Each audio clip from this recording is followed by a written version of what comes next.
Tommy, are you okay? Okay, good evening, everyone. We have started the live stream for the board meeting of December 8th, 2022. This is only a work session. There will be no voting. The agenda items are short. Mr. Petrozzi and members of the board, I don't believe we have the need for an executive session, but I do have a number of updates at the end. We're going to spend some time with you on the capital projects progression, and then we'll do the agenda review. I'll do our updates, and then we'll move forward and move on. So if I may, I would like to ask the team to be ready and Ray to pull up the first slide. Our intention here is to update you on the 3 sources of capital projects that you're going to be undertaking very soon. And I'm going to move smartly through these slides, but I also want to make sure that we're really narrowing down what we're doing. So I know the audience is ready of speakers, and we'll call on you as your topic comes up, okay? And I'll introduce you that way. There's our slide. Okay, these are district-wide projects. These district-wide projects that we're going to go through with you are paid for, is a summary of everything. So Ray, if you'd flip the slide. What we did for the home audience and for our organization and for proper record keeping is we took all of the projects and sorted them by funding stream. So you'll see what amount of dollars is going to pay for everything. And there's just a few at the end where we use the general fund. But we use, remember, let me just do the top. ARP is American Rescue Funds. Bonding and referendum is the $29.3 million, January 17th, that needs to help us raise the constitutional debt limit if the voters choose. The general fund is your $165 million fund that you had approved.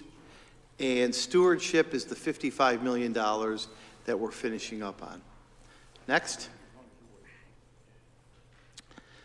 Remember, we were putting bottle fillers in schools. We have to date 24 of the 40 installed in various schools. Chris Dowling, Chris, raise your hand. Chris is with BCC. He's been the person overseeing them.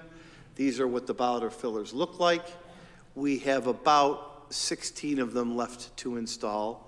The payment was from your $55 million capital project. Okay? I want to stop here, members of the board. Yeah, quick questions. Are regular drinking fountains done? Are they gone? We're trying to eliminate them. We're trying to eliminate them based on environmental practice, COVID practice. Earl, how far along, how many do we have left? Do you have a guesstimate? How many standard bubbler? Yeah. If I had to guess, we probably have roughly 70 in the district of standard bubblers, because one of the things we're doing is when we install a newer one, we're installing it at the alternate height so that we have more ADA compliance throughout the district for all of our drinking fountains. But we do still have some just standard bubblers, but that's what we're working to replace one by one. And all of the units will have both the bubbler and the bottle filler option. Okay, of the new ones, Russ. So the bubblers are still okay? Yes. The bubblers, they dropped that guidance almost a year and a half ago, actually. But it's also important to note that if, God forbid, we are to re-enter a pandemic crisis, if we'll call it that, we can shut those bubblers off on the new ones and just have the bottle feature. And have enough efficacy around the buildings to be able to keep them on. Next slide is a foreshadowing of a resolution you're probably going to see in January or February. Our project labor agreement expired, And at your approval and my recommendation, and at our attorney's strong suggestion, we did a PLA study to back up and reinforce how a PLA could not only protect the district, but could show a cost savings. If you see the history of PLAs going back to 2013, that is the amount of percentage of labor in each of the PLAs and the savings that we incurred as a result of using a PLA. The project that we're embarking on only has a PLA to the tune of about 40 million, 29 million for the project, 11 million for the ARP. So the savings is going to be about 3%. And just so you know, the local tradesmen and women will have the opportunity to have over $11 million worth of work. And that money is for people in our community to do the work. And I will say, in support of a PLA, not only do we save 3% or whatever the percentage was, but as you know, in the last two projects, totaling nearly 110 million, we lost 8 hours to injury or accident. That's kind of unheard of. 8 hours. And, as you know, for the most part, and there is one or two exceptions, the quality of the work that's been done has been outstanding, at least with the craftsmanship of the work. Certain things, Kelfis's design could have used a little bit more work, a time way before you guys, so don't worry. But we're getting local labor, savings, safety, and good craftsmanship, craftsmen and womenship. So in about 2 months, you will have a resolution, hopefully approving a PLA. It's what the district has always used, and it's something we believe in.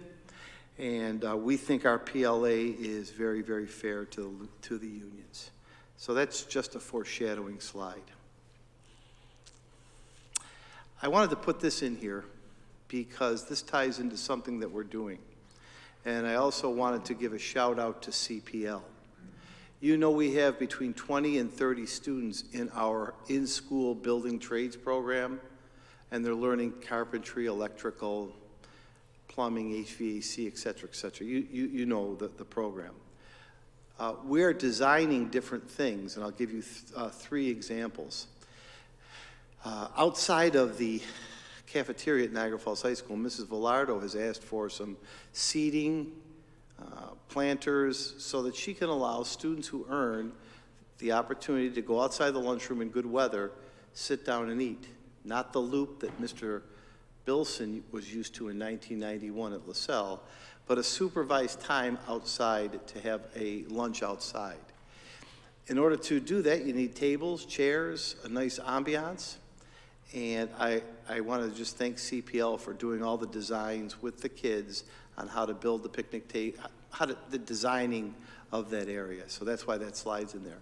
Also, I'm going to come to a slide with respect to a Bleneva Bond greenhouse, and the seedling boxes and grow boxes inside will all be built by our high school students in this trades program, because we're moving from a theoretical understanding safety to an actual build performance. So thank you to CPL. I can see Brian is so excited he didn't show up, but I just wanted to put that in there. Thank you, Bill, and Lauren. Emma, I don't know, Melanie, if you've been participating yet, so I'll introduce you in a moment.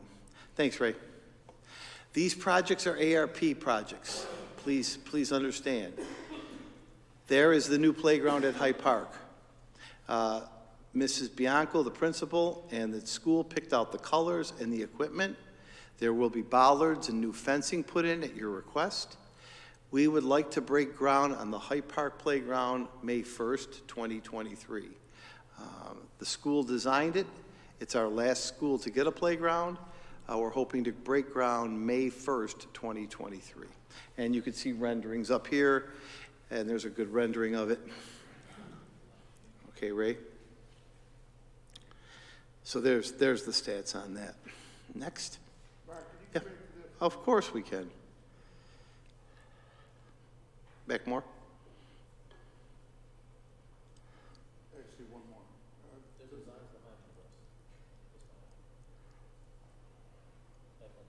Yeah, that's where I want to be. Okay, yeah, This one, Ray? this one, Yeah. yes. Where the playground is, Yeah. how, in the parking spaces, how much space is between the end of the parking places? I'm gonna guess maybe 20 feet? Does anybody know the answer? Like from the end of each line to center aisle? What my concern is, those last two parking places, if the people back up and go out forward, then you're gonna hang over into the playground. I'm just. I see your point.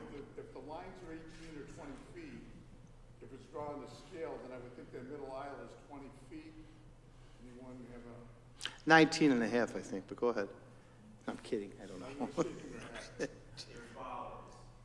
I mean, There will be bollards. You can't drive on the park. no, I don't mean drive on, but I mean, the back end of the car hang over. The ballards would be how far apart? 5 feet is standard, right, Bill? Yes. Oh, what, the car's, what, 6 feet wide? Just take a note on that if you. Yep. would. Maybe they're 4 feet apart. Yeah. Just take note of my question. So if the vehicle's backing out, they have to swing the tail end? Is there gonna be room for them to swing to get out of the parking lot? Well, if it's drawn to scale, they could back up to the next parking lot and pull forward. Go hit the gate. But if it's not drawn to scale, then they gotta back out. Yeah, they gotta hit the gate. This is an aerial. Thanks, Bill. This is an aerial, so the scale is actual to what it is out in the field. So what'll happen is I see what you're saying, if a car's backing up at that point, it could back up almost to the other car and then turn. That was my point, it wasn't Yes. just the drawing. Because it looks to me that the aisle is two parking, two lanes. Correct. It should be at least 18, 30 feet roughly, because the typical parking space is 19 feet deep. 9.5 wide, right? It varies, anywhere from 8 to 9 feet wide. Yeah, Beversons are 7.5. Some people try to cheat it a little bit and get a couple more cars in there. But what'll happen is the car will have enough room to back up there and then pull out. Just take note on the balance. That's Yep. Thanks. Thank you. Thanks, Russ. Just so you know, Russ drives a Yugo, so I don't know if it will change any of the, a Yugo, it's a small car. I don't know what he does in it. But make sure Russ's Yugo can get out, okay? That's all I'm worried about. On a serious note, I don't need to emphasize what Mr. Petrozzi said. Safety first, safety first, safety first. Miss Lauren is here. Lauren Blass is and Bill. Stu Lowe, everybody knows Stu. Almost said everybody loves Stu. Kelfis heat pump upgrades. The documents for these upgrades are currently at the State Ed Department for review.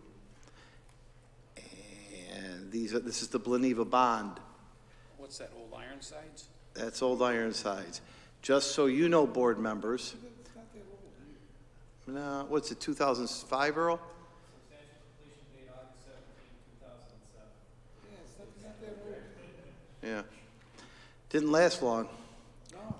Stay good Niagara Falls, healthy water. It's that cheap China steel is what it is. Yeah. Lauren or Stu, to the board member's point, what would you say in the new installation would be a good average life of what we're going to replace? Pardon me? More than what we got out of it last time. I believe there was an installation error on the last one. Is that correct, Earl? So for those of you that were around for the construction of Niagara Street, you may remember there was a delay during construction. I don't know that the heating system was completely sealed up during that delay. Because of that, there was some work that was probably compromised that led to a premature failure of that iron. Makes sense. That being said, there's not much we can do about it now other than replace the boilers, and as part of replacing the boilers, make sure the entire system is clean and ready, meaning the condensate lines, the heat supply lines, all of that is clean as possible before it's all put back together, and hope for much longer longevity, because we're replacing with a similar type of boiler in the end. It's, is that, I'm taking that's a basement, or is it ground level? No, that's below grade, just below grade. It's, I don't know that you'd call it a full basement room. Gotcha, but, is it, yeah. it's not damp by any chance, is it? Not really, no. Okay. Good questions, good answer, Earl. Thanks for your candor. Move on to the high school, Ray. Of course, you know we have to replace the high school chillers. Those documents are at SED. Bill and Lauren have spent a lot of time researching this. Bill, Lauren, anything to add? Because this is a huge, huge endeavor. We've made good progress and, Yeah, step right up. apologies. We've made good progress on the documents, and they're currently being checked over by our internal QA department, by BCC. They just got the set to look at for constructability, and SED for any of their comments, but other than that, I have really nothing to add since last time. We are using the shell of the chillers, That's the shell of the cooling towers. cooling towers. The chillers are being totally ripped out and replaced with modular chillers. Oh, that's good. Credit to you on the shell and the savings. The shell's in good shape, correct, Stu and Lauren? Yep, that was Stu's idea. Good. Saved a little money there. Thanks, Ray. These are the air handlers, penthouse. Any updates, Earl, Lauren, Stu? No updates. So, the documents are at SED. We're looking to bid this in the spring. I just want you all to see the footnote. That work has to be done by September 30th, 2024. Why? We're using American Rescue Fund's money, which is a legal use of the money, and they expire on that date. So Richard and Becky have got to submit to get our ARP money. And I just want you to know, the projects that you just looked at correlate with a resolution in the packet tonight. So you will come up to it later, but Becky, can you explain why the board needs to vote on a resolution next Thursday on the ARP funds, please? Yes, it's past practice that the board always approves our projects, and in this case, there was a partial of this project in the original American Rescue Plan grant award, and when you accepted the funds, you basically approved that project, but it has expanded since. We only had about $2.5 million worth of work in the project originally.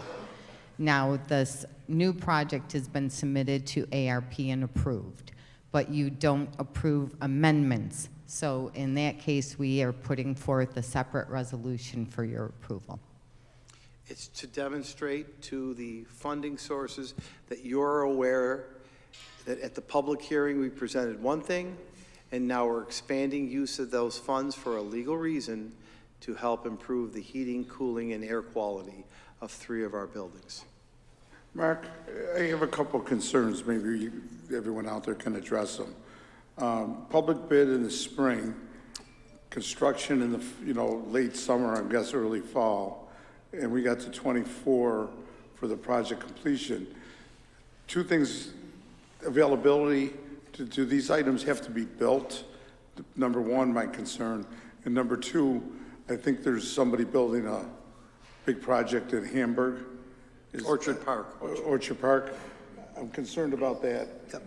Can we, I'll answer the first one, that let Stu and Tony and maybe Chris jump in on the so it's so important because the work is going to start on that field in Orchard Park the summer of 24.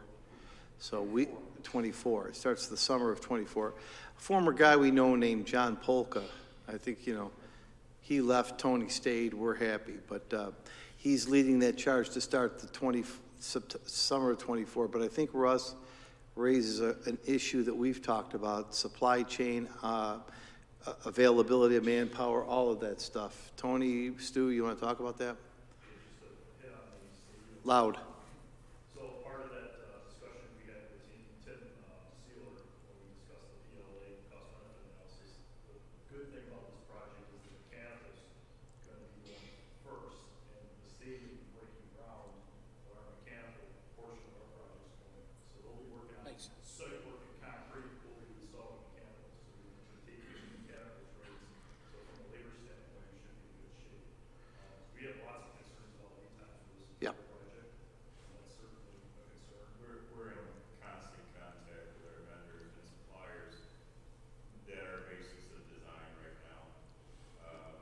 Looking at options on the boilers, we've been, checking out, and any options we have and stay with the same quality, of course. But supply chain issues, 3 years ago, we weren't gonna be having this conversation, but it's a different world right now. Things are getting better, with certain suppliers, slowly but surely, but we are staying on top of constant contact with our vendors and suppliers on supply chain. And through the submittal process, we'll make sure that, equipment that's being submitted is available. Well, I think what I'm gathering is you're looking for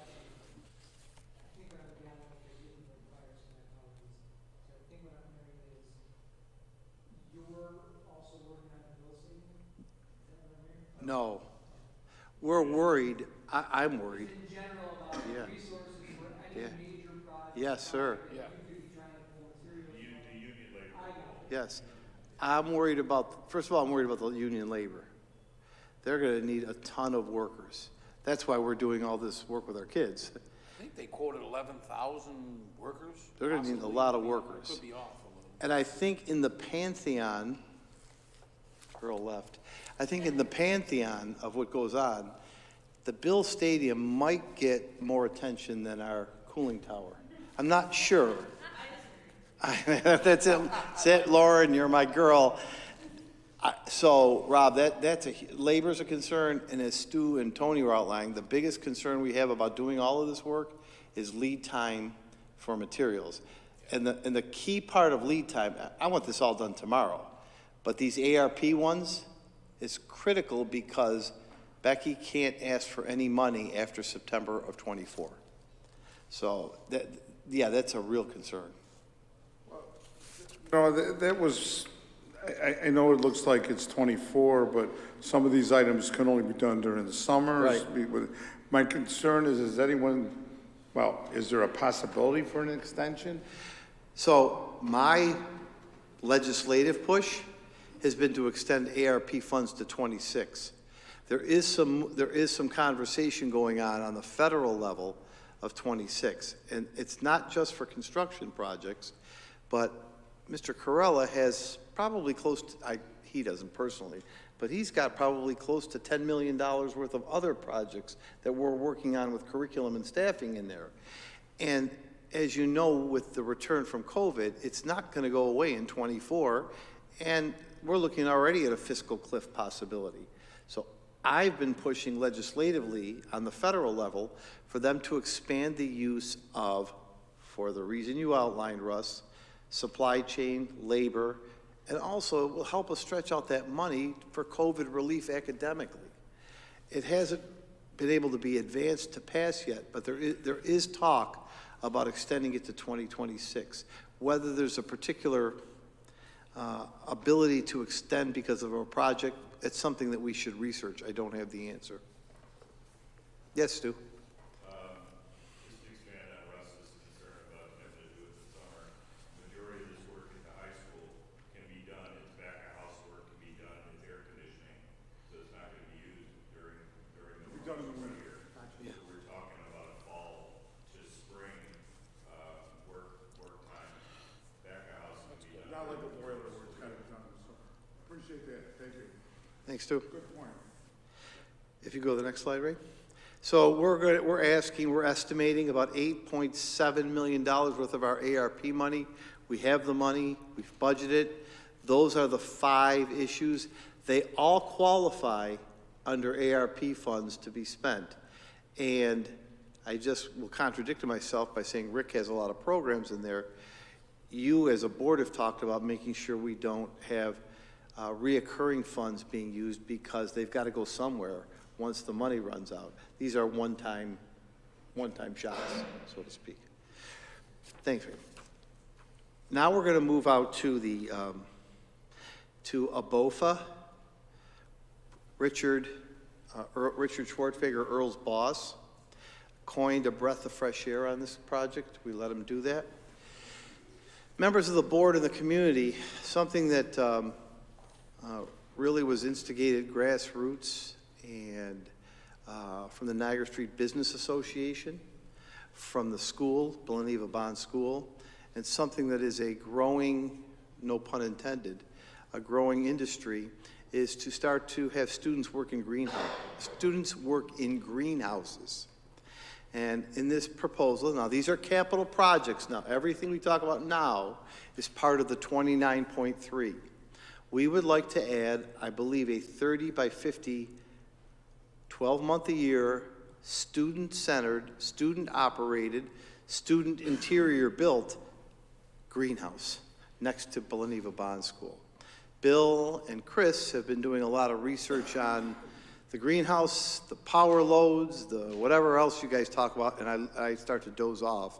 But they're trying to get this, and this is going to be a very nice greenhouse, not just a couple of walls slapped up together. But the goal would be to make this the start of a growing list of greenhouses so kids can learn that business, that instruction, that education as they move through our grades. Bill, I'm sorry, Rick, Nick. No, Bill or Chris, any comments on this? The greenhouse is, we've been working with a greenhouse manufacturer to make sure that they do some of the initial legwork on it and help guide the school with programs and things like that. Sure. What type of material is gonna be used for the greenhouse? It's The gonna be- panels? It's gonna be a polycarbonate. Okay. So there won't be any breakage? Shouldn't be, Okay, right? The same thing, yeah. The north wall is gonna be more of a solid wall. There will also be a couple of mechanical units out there that we're looking to shield. Okay. So Yeah, mostly. worry on the about, south in that area, there's been some vandalism and stuff like that around, especially around the schools. Yep. Concerned about the upkeep of the Yes. facility. That's one of the reasons why we're going with polycarbonate. This is an area that the term is food desert, I guess. This is going to help that area. We're getting a lot of support from outside vendors, Field and Fork, Cornell Cooperative Extension, on and on and on, who want to be part of this to provide the educational part with our teachers. It's been designed by our teachers at Belliniva Bond School, and the squares are going to be built by our students at Niagara Falls High School. Yes, Mr. Bassett? What side of the building is that on? 'Cause I can't tell. West is. West side, Oh, by the playground. Yeah. You'll have the Belliniva Bond paint, for black, the painting, then next to it will be the greenhouse, and then behind it will be the playground. Correct. So, yes, sir. And then the parking is beyond it. You want to go ahead, Ray? Oh, I'm changing topics.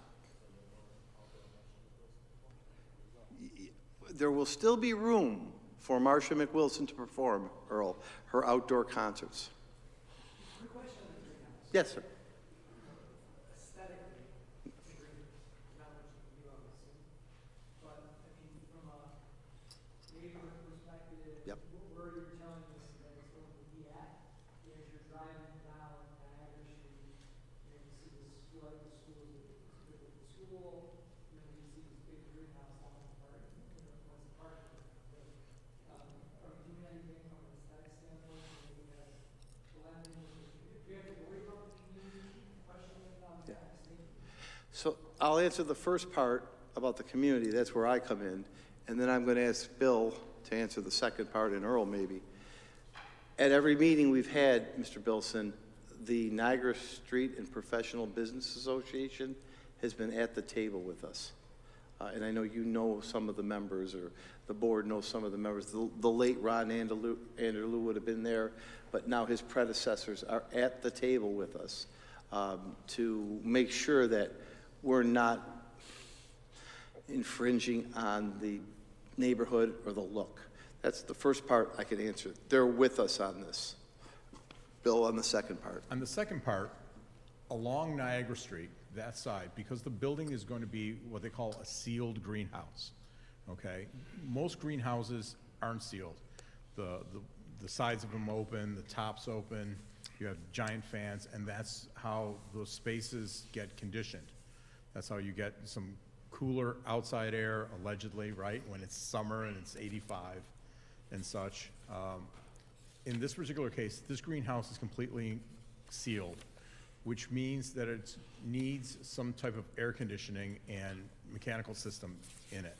That mechanical system is going to be located on the north side towards Niagara Street, because that side is the more opaque side of the greenhouse, because it's the northern side in our exposure. So what'll happen is along that side, we'll have two large mechanical units. We're looking to put a screening around that. So when you drive down Niagara Street, you will see probably about 8 to 9 foot tall screening around there. So we're cognizant of the fact that it's right on Niagara Street, so we want to pick out a good screening. It's something that may down the road end up with some artwork on it, Right. something along those lines, Right. to kind of distinguish it from just being a screen.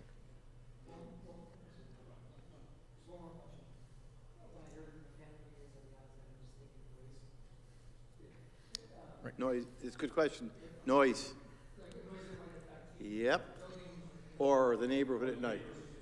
Right. I believe the units are somewhere around 85 decibels at roughly 3 to 5 feet. So that is the equivalent of something like your dishwasher or a loud conversation that we're having. But that's 3 to 5 feet. And it will be screened. So at that point, it'll also deaden a lot of that sound. Yes. Yes. Right. That's a good point. It's a good point. 85. Correct. So it'll cut down on the sound. 85 decibels is like what 7 Day Faith does for their sound check? Or, no. I'm sorry. I'm sorry. Go ahead, Russ. Why sealed?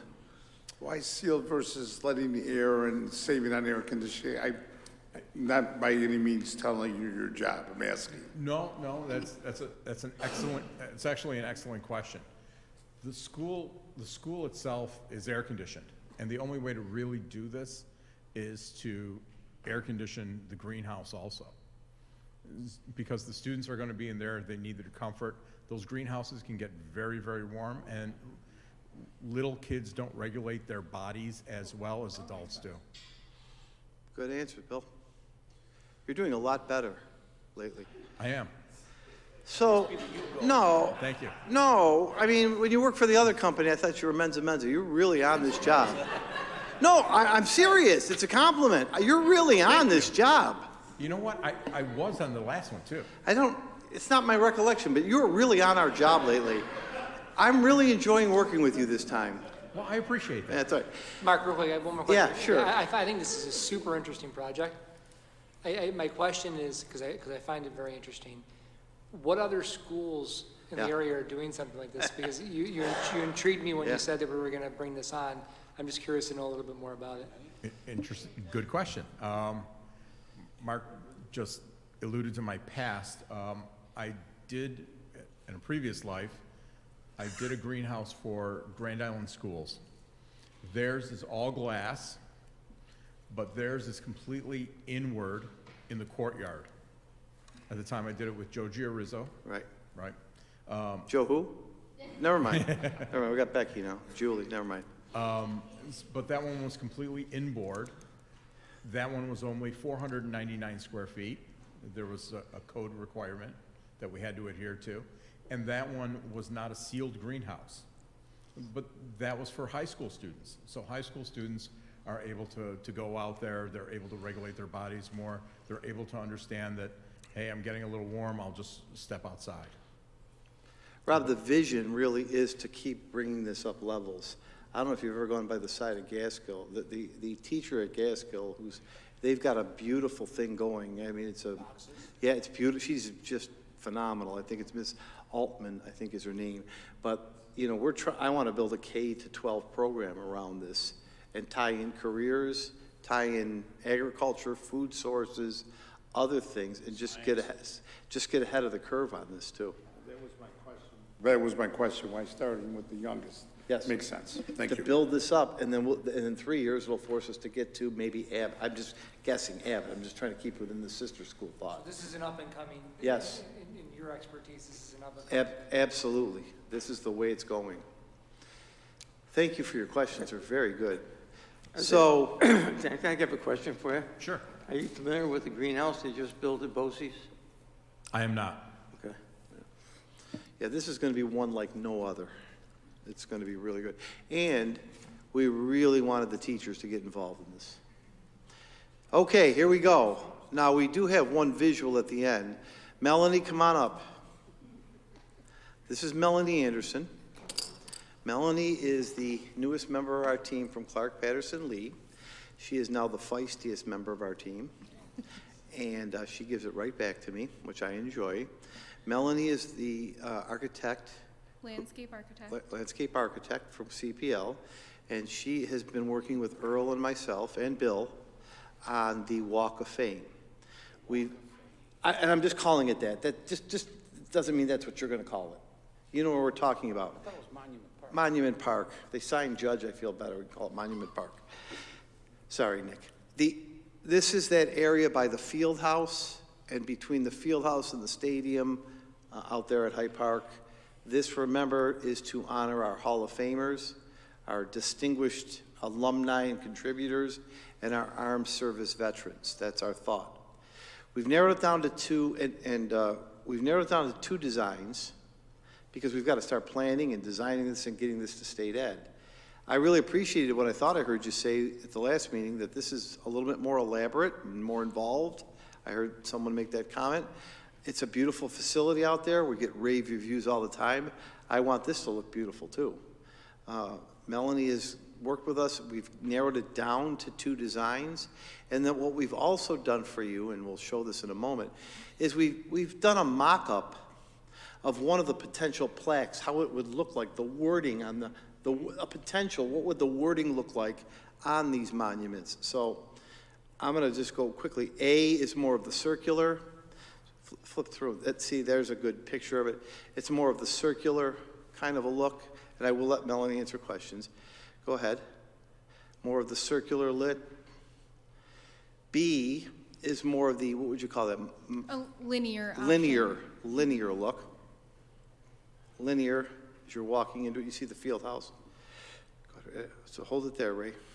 So we're trying to decide whether to go linear or, I know, Earl, I know exactly what you're saying. Who is that guy? It's a little bit like Rob Bilson, but the guy sitting down a little bit. He wasn't our model. So you could see, just look at the founders. No, but we want to make this something that people can walk up to and read and look at and understand. I want to show you one more slide so you get a picture of what would go on this, and then just ask you to ask Melanie some questions. I think it's the next slide. So this is what it could look like.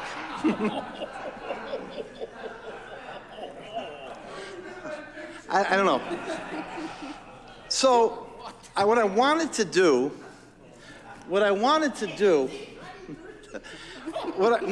because Melanie, excuse me for being so, there's viewing audience at home. What I wanted to do is, you know, we're not going to just put names up there, you know, that we want people to come to the area. Some of you have been out there for football and other events, and they read and look at things. So we want people to come and see who are our Hall of Famers, who are our distinguished Monument Park people, who are unfortunately those armed service members that went to our school that passed away. So I don't know who put this together. I don't have any idea who thought of this. Yeah, but I'm thinking it could look like something like this: a picture of somebody, and then an inscription. I just picked one guy that you might know, Angelo Massaro, Niagara Falls High School class of 1897, and then I wrote a little something here.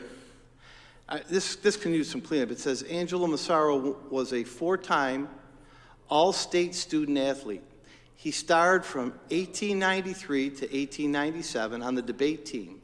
He was cited by President Grover Cleveland for his rambling and lengthy soliloquies. Mr. Massaro was also a nationally awarded gymnast, specializing on the pommel horse. So that is just what each one of the... What's the matter, Maria? I think you lost it with that last one.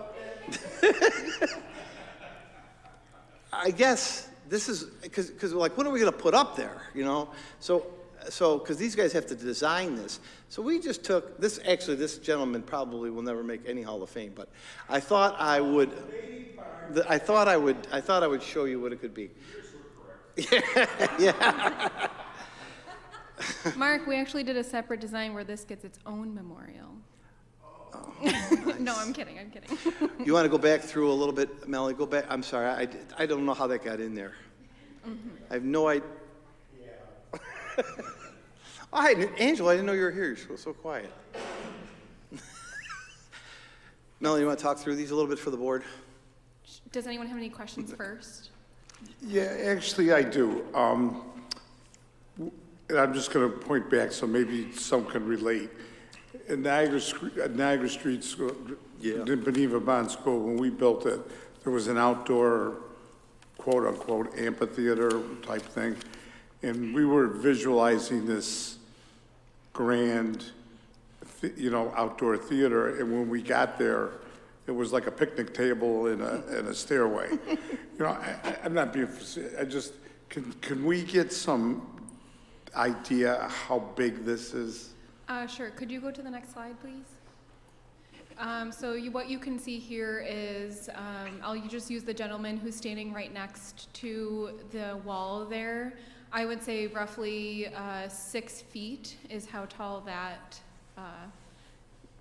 that person is. And then, so that at the highest point, it would be 7 feet, and at the lowest point, it would be 5 feet. Right, now the inner circle, if you go from the outer edge to the outer edge, how big is that? The circumference is about 30 feet, and that middle planter is about 10 feet wide.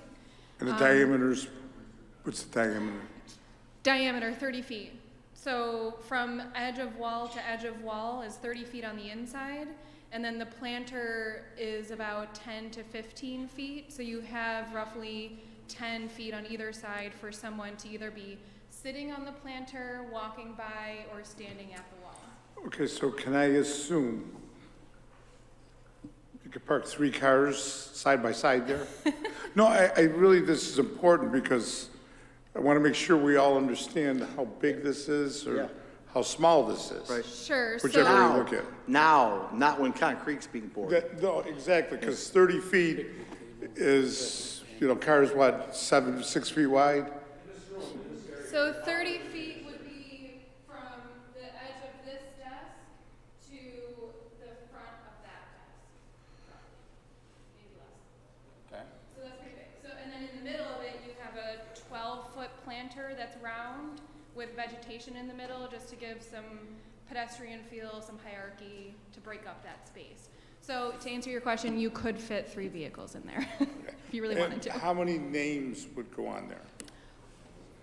Currently, we have about 60 names that that are set to be in the memorial. We can fit up to 100 in this arrangement. But it's important to know that this design can be replicated. So if you go back one slide, please. If you can see, if you just visualize this, in the center is what you're looking at, and there's a lot of lawn space around this particular monument, and you could develop more of these little circular pods, we want to call them maybe. And you could add more names, or if budget allows, adding on to that memorial Okay. for now. 'Cause I don't think, I'm sorry? I'm not being critical, but 100 names is not a lot. Right. Because I don't know how many names we already have. 60. We have about We have 60 60. names right now. You agreeing with me? Not 100's not a lot? No, especially we're putting in there, and now that we're doing something with the names, there's gonna be more names that are gonna be put before us, I'm Right. sure. Well, we eliminated one this evening, so. But at least there's some room to grow. Can you talk about the next design then and how it could grow? Sure. It's a good question. So this option B is a more linear approach. Opposing the circular option, this allows for a more pause and pass approach. So if you pause and read and then you just pass on by, you keep walking, it kind of goes with the whole flow of this space. It's a very highly activated space. But there would be names on both sides, and there's also a dedicated space for veterans, the war veterans. What's the name capacity on this one? The same, 100 names. Correct. Yes. Yep. Yes, that's right. That's right. Easier to expand, I agree. Easier to expand, a different layout. Linear versus circular. Now, when you say war veterans or armed forces veterans, it'll be just their name, am I correct? A year. A year, similar to Vietnam Memorial? Yeah, rank, yeah. Correct. Yeah. Right, but I mean, you could fit an awful lot more of those. Correct. Any idea how many of those? I'm going to assume one on each side. Am I correct or incorrect? We don't have a direct answer to that, but right now we were only anticipating engraving on one side. We could change the design to engrave on both, but right now we just proposing one side. And how many names would be engraved roughly? I don't know, Mark, do you know? How many could be or how many would be? How many Could be. would be? Well, could be, how many? Oh, Same. could be, Same. I would Oh. say you could probably engrave 500 names or more on the veterans. That's not a lot. We have more than 500 veterans in Niagara Falls. Yeah, and we have to talk about that, the definition of that, though. This may be for Niagara Falls High School or LaSalle or. Understood. Yeah, you know what I'm saying? But I Yeah. mean, I'm saying Niagara Falls Yeah, this school may be for veterans, school there's more than district. unless you're gonna put a year on it. Yeah. Again, You probably got, not that far. I'm not gonna lie to you, not that far in the thinking. you're not gonna go back that far. No, I'm not that far in the thinking of this, but that's why we're Okay. bringing this up. Because I'll let Earl go first. So in all likelihood, how could we possibly double this? I mean, other than just doing a second phase of it, because I mean, we have a veterans memorial already. Right. That's kind of inclusive of the city itself, and there's a lot of names on that, and I'm sure those families would want this as well. Depending, I know there's criteria that would be different, because that's citywide versus the district. Right. But it just seems like we would have to do a second phase probably in a couple years. Correct, that's been talked about. We could do that, though. Yeah. To Mr. Bass's point, if needed, you could expand. There's room to expand. But as for the athletic part, I definitely think initially, we should definitely have double that 100. Because, I mean, we got teams, state championship teams that have 20 people on them. And, there's like 5 of those. That's the 100 names right there. Right. Yeah, we don't have many bowling champions, but that's the feedback we're looking for tonight here, gentlemen and ladies. Anybody have a preference on these circular, linear, or anybody? Okay. I'm kind of gunning for the linear because we can expand it. Oh, sure, you're on line and board with her. She likes it. I think the visual of the circular looked better, but the more I heard about the expansion opportunities, it seems like linear is the way to go. But I personally think the look of option A looks better. I agree with what you're saying. The circular is nicer looking, but this makes more sense. Yeah. But I just think that we need to think the numbers through. Okay, I do, okay? okay. And then what I would also probably recommend is whatever we decide on a starting number, Yeah. I would actually I personally don't think we'd want to get into a situation where it's a fast follow to build. I would do it all at once and then have a strategic plan in place to say, we know that we have capacity for 150 more, and every year we're going to add 10, or we're going to, plan it out for a 5-year or 10-year plan. Okay. And then you eliminate the cost. Costs are going to go up every year. Yep. Concrete costs go up. I'd rather do it right once. I'd rather do it right, nice once. I think your points are well taken. Okay. Okay. I need it tall. We have to cut down on the wind factor. Our kicking game is not good. We have to cut down. You need more than a kicking game. Wind, yeah, not good. Actually, that's a good point. Quick question. So for the, whatever we're using for the names, whether it's, what is it? Are they nameplates? Are they engraved? How is that working? So when we want to add 5 new names, what does that entail? So what we're proposing here are etched glass panels to be mounted onto a concrete wall, and each glass square, we're not 100% sure what the size would be, but the one glass panel would be per person. We're talking to like sign companies who work with vandalism and have those types of resistance in materials.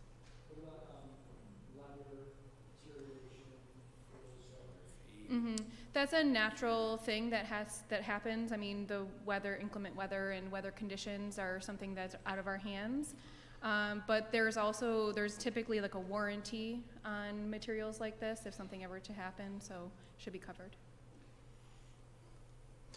Thank you for your feedback. Excellent. Keep going. I don't know if we could probably eliminate that slide from future. Or we could. The only thing I could tell you is we have some viewers, and on my father, we are getting texts right now, who really appreciated that slide. It's true. He saw it. We're getting viewers. Thank you, viewers. They really appreciated that. Yeah, Miss. Thanks. Go ahead. Also, this is the AC at Gaskill and LaSalle. Lauren and Stu, you're back up. Go ahead, Ray. I'm sorry, back one. Anything, Lauren and Stu, on the AC at Gaskill, LaSalle? So we're rolling right into the design of this. We're looking to be complete with design documents in the late spring sometime to get out to SED. Obviously, we don't have as tight of a deadline on this one because it comes from a different funding source, but we still want to get these kids air conditioning as soon as possible. So we're rolling right into the design. We're proceeding with the VRF system that we discussed last time. So other than that, I do not have any updates. Thanks. Vestibules, we're doing 14 of them. They all look different. There are some that can get done sooner. Calfus, LaSalle Prep, the administration building, because they're easier layouts, I believe, Bill? Correct. Also materials with a shorter lead time. Right. So these are the secure double buzzed-in vestibules. Those are the 14 schools. I think if you slide right, that's an example of Gaskills, the check-in. By the way, Raptor is going very well. Thank you, Ray. This is where you check licenses. I've been reporting to you. You're going to see a presentation next week where a school is actually tracking all of their Raptors. They have a log of all of the people who are in, what they came for. It's working very well. And Evolve continues to work well as well. So that's all included of that. Yes, sir. I do want to compliment the fact that Evolve does not look like what it is. so it's not intimidating or, Yeah. it doesn't give that feel. Yeah. I was really relieved when I saw that. And I like the fact that those panels can be designed to, for the schools, so. Good Yeah, job. Mr. Bass, was always and Mr. Petrosi and I went on and on about this for years. Because I had that, and you were, I hate to say it, you were right, Russ. It just took me a little longer to get there, okay? But I was always, and of course, security changed, but I didn't want it to look like a jail. This school should be welcoming. But we're also in a different world right now, ladies and gentlemen, a different world. We're calling this Operation 221. These are cameras and proxies and door access. This is really something that Ray, Chris, and the team are working on. These are all new prox accesses, all cameras with in certain places, and the door propping system. They're going to visit, I'm not going because Earl's driving, but they're going to visit a couple of locations where they have this in place, so that they can see how it works. I'll let Ray take the lead on this, where he can visit, and I don't know if you have any concerns, Ray, on this, or but you're gonna go make a couple of visits to schools and to businesses that have these. Yep, we want to see all three systems in flight. We want security cameras, access controls, and intrusion around the building. All driven by one system, all programmed so that they can react almost in an artificial intelligence context to send alerts, send out closures, move cameras around. We just want to see it in flight. Okay. It's all called Security Expert. That's the program we're buying. It's called Security Expert. And again, Ray, wear your seatbelt. When you and Earl and the team drive, they're going to check out a couple places before we put it in, because we want to make sure it works perfectly. But you guys are going in December to observe. Okay? Those are just examples of doors where we're going to put things. Shutter doors, they're in a breath of fresh air. We listened to your concerns on swinging size, Bill. You heard that. I think it was maybe Mr. Bass. It came up, so I think you did make the adjustments that he requested. I think it was Russ. No, it wasn't Russ. No, it wasn't? I'm kidding. I'm kidding. Okay, so what we did is we listened to your concerns on that. We went back and we adjusted the doors to as large as we can possibly get them without interfering with the path of egress. So those doors right now are about 42 inches wide, each leaf. And we have 4 leaves for each one of those areas. Okay, those are in the project. Okay. No mullions between them, right? Pardon? They're double doors, correct? They're double doors. No mullion. No mullion. No onion in the middle. Nope. Mullion. Mullion. So could you, so when the fire alarm is pulled or it's signaled, Correct. it's triggered, so how are these doors going to, now? They just swing closed. They have closers, Right. and they also will have magnetic hold opens, which you have throughout the district now. What'll happen is they'll just release, they'll close on their own, and then they also have hardware that'll allow someone to still pass through them. Oh, very good, okay. Yep, We still have our egress. Yep. correct. Yep. Thanks, Ray. Now, one other quick. Sure. When we want to seal a hall off, like now those doors come down if we have an event, will those doors be able to, I'll ask you the question. What do we do? Well, at that point, because you're gonna have panic hardware on it from the one side, you can still get through.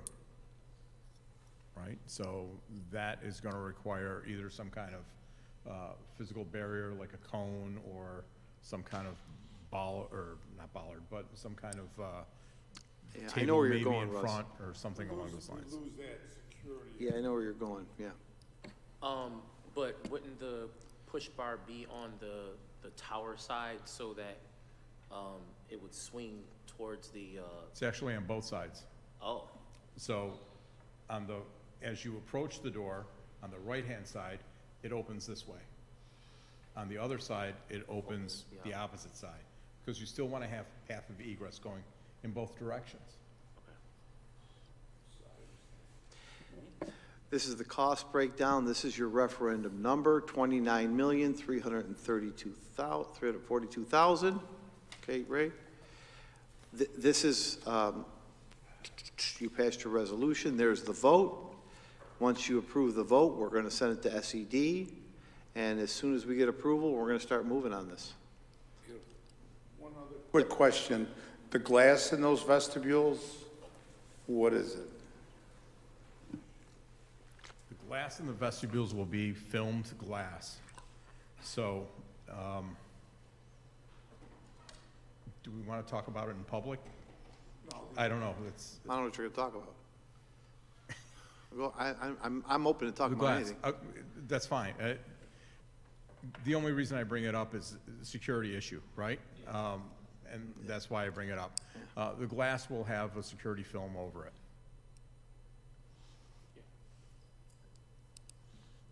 Thanks, Bill. Yep. There's the schedule. This is what the referendum will look like when Judy gets it ready or has it ready. Pardon me? Remember, we are asking the voters to allow you to increase the constitutional debt limit borrowing. That's the key to this, and Becky's insistent all around, and I put it on the record here, and that's what's said. We also have some general fund things we're going to use general fund money on. This is very close. This is the roof at CEC. Remember, you allocated this in your budget. This is about a $1.7 million job, $1.8 million. This is the roof. Grove is the union contractor that's doing this. We've already given them, we're just waiting for some final improvements from SED, but we've given them the notice to proceed, and we want this done by June 1st of this year. Anything else, Bill?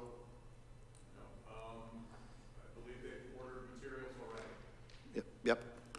I don't want to get stuck without materials here. This is the Maria Massaro, one of the 5 Maria Massaro rooms.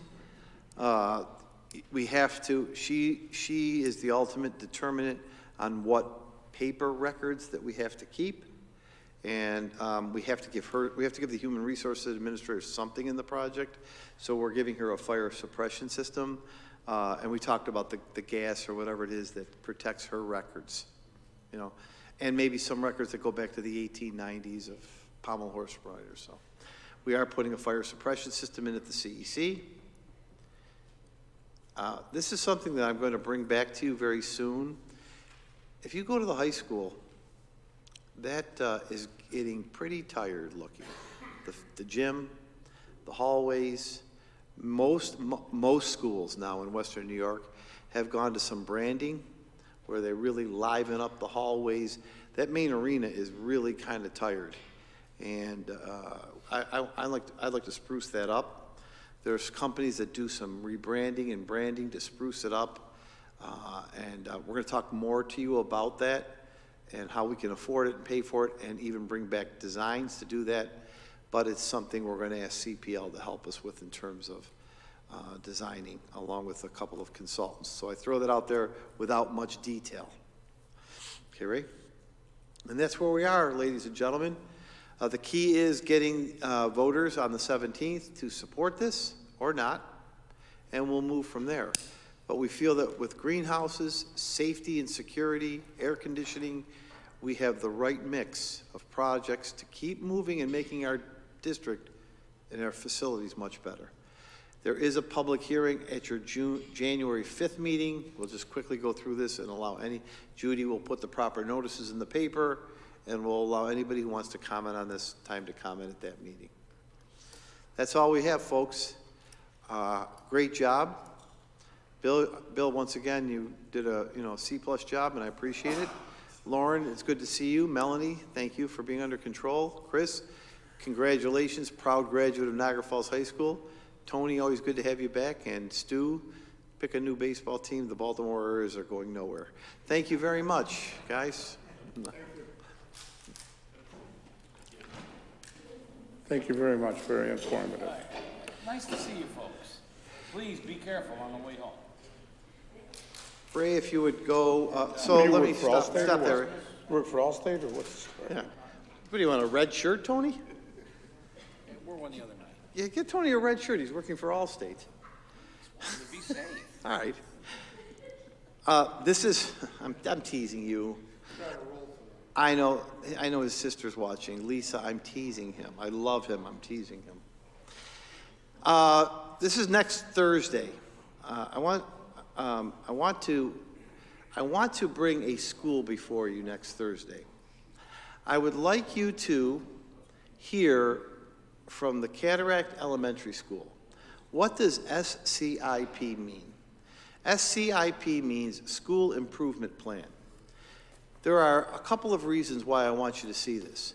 One, this is the roadmap that every school has under Rick's supervision that they follow for improvement in their student achievement and other outcomes. That's number one. Number two, we see a plan a week by our staff.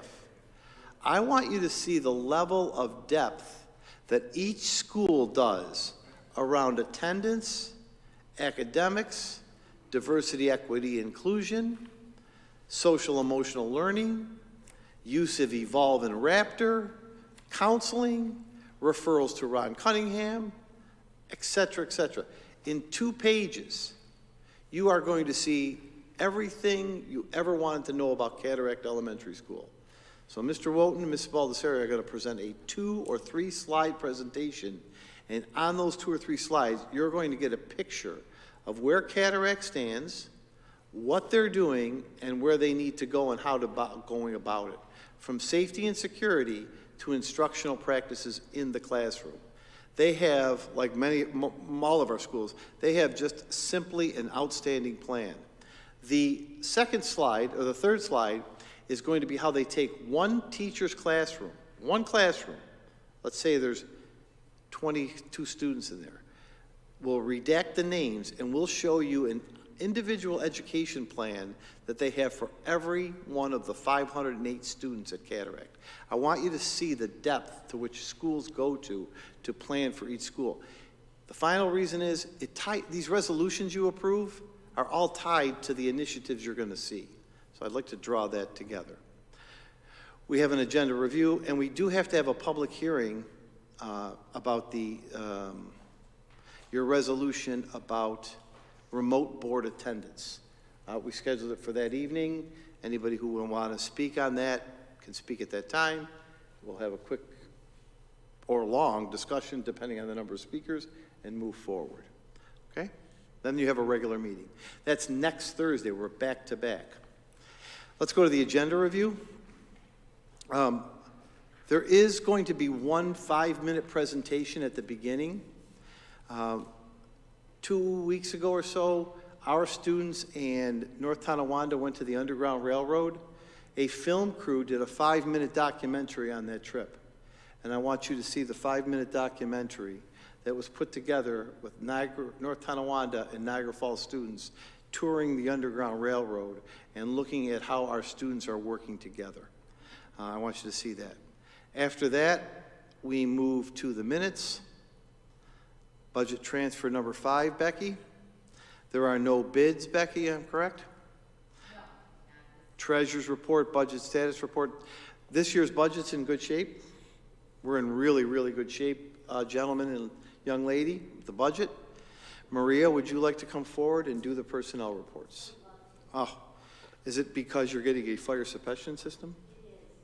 I think it's the Angelo Massaro. No. Thing. I would like to make one point as Maria comes forward. She had I could be your attorney.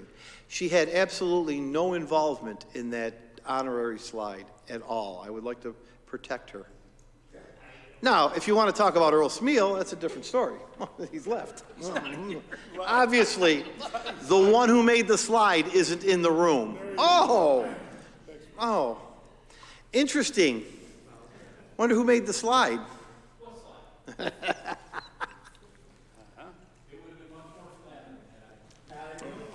Oh, boy.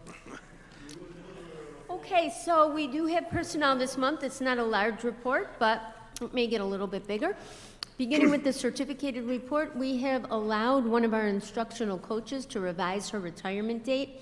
I know Mr. Corella is very happy about that piece. We also have some regular substitutes. I think we shared with you earlier in the year that part of our goal moving into the future is that we would like to see people certified as teaching assistants, and after they are certified as teaching assistants, obviously their next step is to become certified as teachers. So these two individuals here have become certified as teaching assistants, so Mr. Laurie is maintaining true to his word and hiring them as such. We have one 60-day conversion for a pupil service assistant at Hyde Park, and we have one tenure appointment that's occurring mid-year. We're placing that before you, although when we do our tenure celebration in the spring, we'll also ask this individual to join us at that time. Then, as you move further through the report, you'll see we are at per diem and Schedule B. If anybody has any questions, if you have to review it during this next week and you have any questions, please feel free to reach out at any time. Questions on, Maria, can you give a foreshadowing of asterisks? What are you thinking? We may have another 60-day conversion that we'll be placing on here, and we continue to add Schedule B and per diem as postings close and we move into the work in the winter. We also may place before you on the certificated report additional winter coaching and athletic information. Moving on to the classified report, we have a retirement of a senior general repairer. We have the provisional appointment of an account clerk in the financial office. We have some probationary appointments of a physical education associate, a safety officer, a program aide, and a nurse district-wide.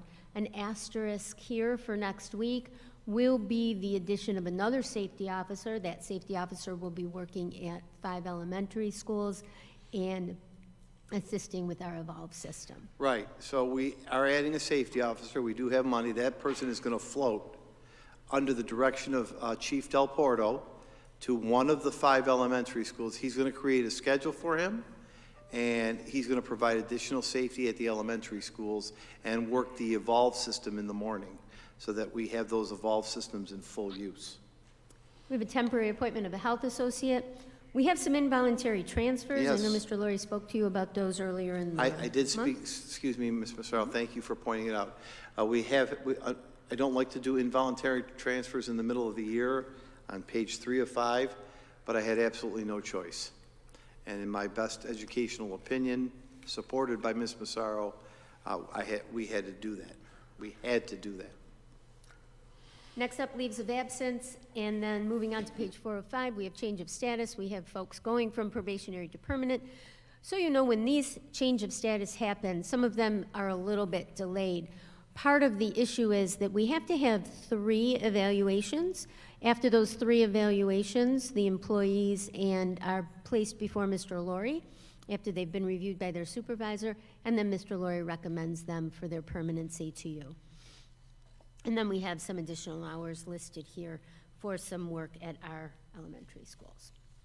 Again, there'll be a few asterisks. We may have 2 appointments, or at least 1, for a district transportation coordinator, hopefully on the next report. Right.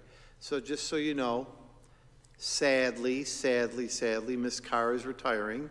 Today, Ms. Massaro, Ms. Holliday, and the union interviewed transportation coordinators. Maria and I have not had a chance to speak all day.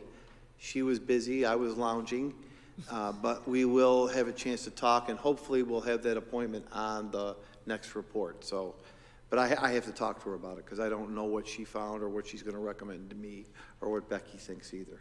But I have to talk to the 2 of them privately. So that'll come on there. Go ahead, Tone. Well, how many candidates did you actually, 5. Yeah. We had 5. Yep. I think 2 of them were external. 3 internal, 2 external. 3 internal, 2 external. 5 candidates. And honestly, I have no idea how they did. I have no idea. So we'll do that in the course of the next week and make a decision and recommend or not. If there are questions, please ask. You have a week. You're not voting on this. Maria, go ahead. I wanted to just take 1 minute to ask you 2 questions. before we move into the agenda.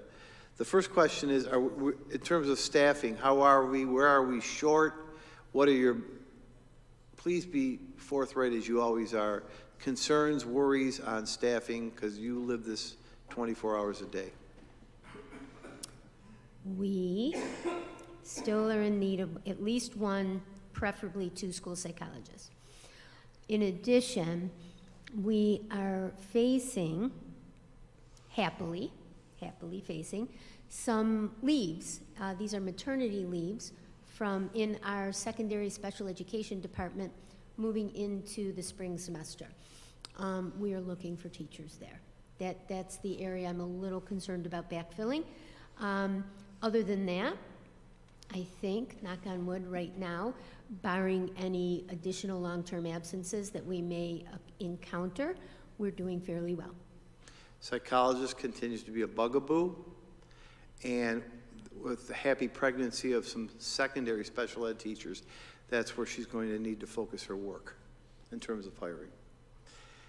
The other thing, just maybe in 30 seconds, Maria is going to take on her first grant. It's a residency grant, meaning that for 2 years, teachers will be able to do residencies, meaning like a doctor does. They'll be going to our schools and working during the day and taking their classes at night. And this is a very popular grant that's out there, and we're writing this with Dr. Foote at Niagara and Marie Battaglia here. Maria is working on this.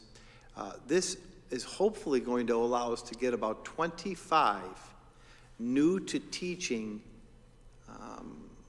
4-year degreed people as residents. What would that look like? That could really help, because we could, and I'm focusing this group of residents on secondary schools. Secondary schools. We certainly need elementary teachers, but we're in better shape.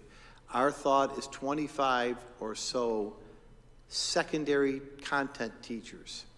What would happen is we would go back to having 10 building-based subs at Niagara Falls High School, possibly 6 at Gaskill and 6 at LaSalle. They would work as building-based subs during the day, get paid the sub uncertified rate, and then go to their classes at night. And there would be tuition discounts for them to take their classes. So in the meantime, they would complete 1,000 hours of classroom residency. So that sub-building-based work would also be 1,000 hours of residency work that they do for their coursework. So it's a really different model, but it could be a way to get 25 building-based subs back in our schools. And I really want to focus on secondary school because they're the largest ones, and finding those content areas is the most difficult. Anything to add, Maria? No, only that it's really extraordinarily exciting. We began our deep dive into our census and what our potential retirements are going to look like now and 2 years out, because we do get from these residents, hopefully future residents, we get a 2-year commitment from them to teach in our district after they finish their program. So one of the things that we're doing is we're projecting and forecasting not only the 2 years that we'll have them as residents, but the 2 years past that we'll need them as teachers, at least 2 years past that we'll need them as teachers, and hopefully they'll remain here for our career. But part of their commitment, if they come here as residents, is to give us 2 years after they finish. And the forecast is to say, do we need social studies teachers, math teachers? I know we need special ed teachers. What areas do we need them in? Because who can retire down the line, and then take those as priority people. So I just appreciate you sharing that, because we're trying to think ahead and trying to do something innovative to get building-based subs back in the school. And we'll get we will receive through the grant $30,000 per person that we take on. That $30,000 can go for anything from lessening their tuition to paying them another stipend to paying the teacher that may be their supervisor. Because if I'm going to be a resident, we need an in-district teacher to supervise me. So I think it's a win-win all around. The grant is due on January 27th, and it should be awarded by the end of this school year. Can I ask a quick question, Maria? Just random thought here.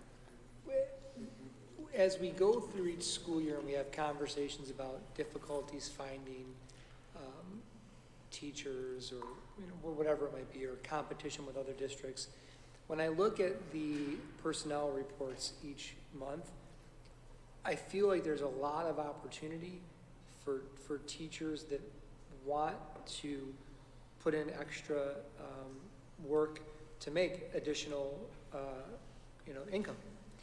Do we promote those types of things, and do teachers know that? And that's probably my ignorance, because I'm not out there looking. No, it's not ignorant.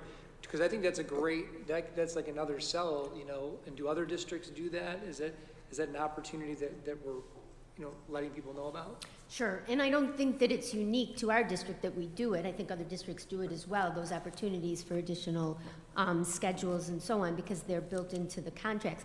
But Mr. Laurie and I, as a matter of fact, next week, are going to be meeting with the graduating class at Niagara University. We do this twice a year, and Mr. Laurie gets on and he speaks with the class, and that is part of our discussion with them. In addition to that, Rob, what happens is when we have these student teachers, and we have a large student teacher component in our district. We have a large cadre of student teachers. They come not only from Niagara, even though the majority come from there, but from Buff State, some from Fredonia, and from the University of Buffalo. They're working with us as student teachers, so while they're here working with us as student teachers, they're seeing the opportunities that are available to our teachers, and some of them are actually having the opportunity to participate then, too. So they are aware of it. I'm going to make one additional statement to that. And this isn't a lecture, this is just a tip maybe for you. We have such an aggressive grants approach. If you look at the personnel report and you see the code that's paying for the Schedule B work as an F, you know that that's coming from a grant. I'll pick on Rick, even though I don't like to too often. Rick is at the point where he's telling me sometimes we're having trouble managing all of the grants, but we're doing okay. But he gives me that glare, he gives me that glare. But my point is, the grants usually are people intensive.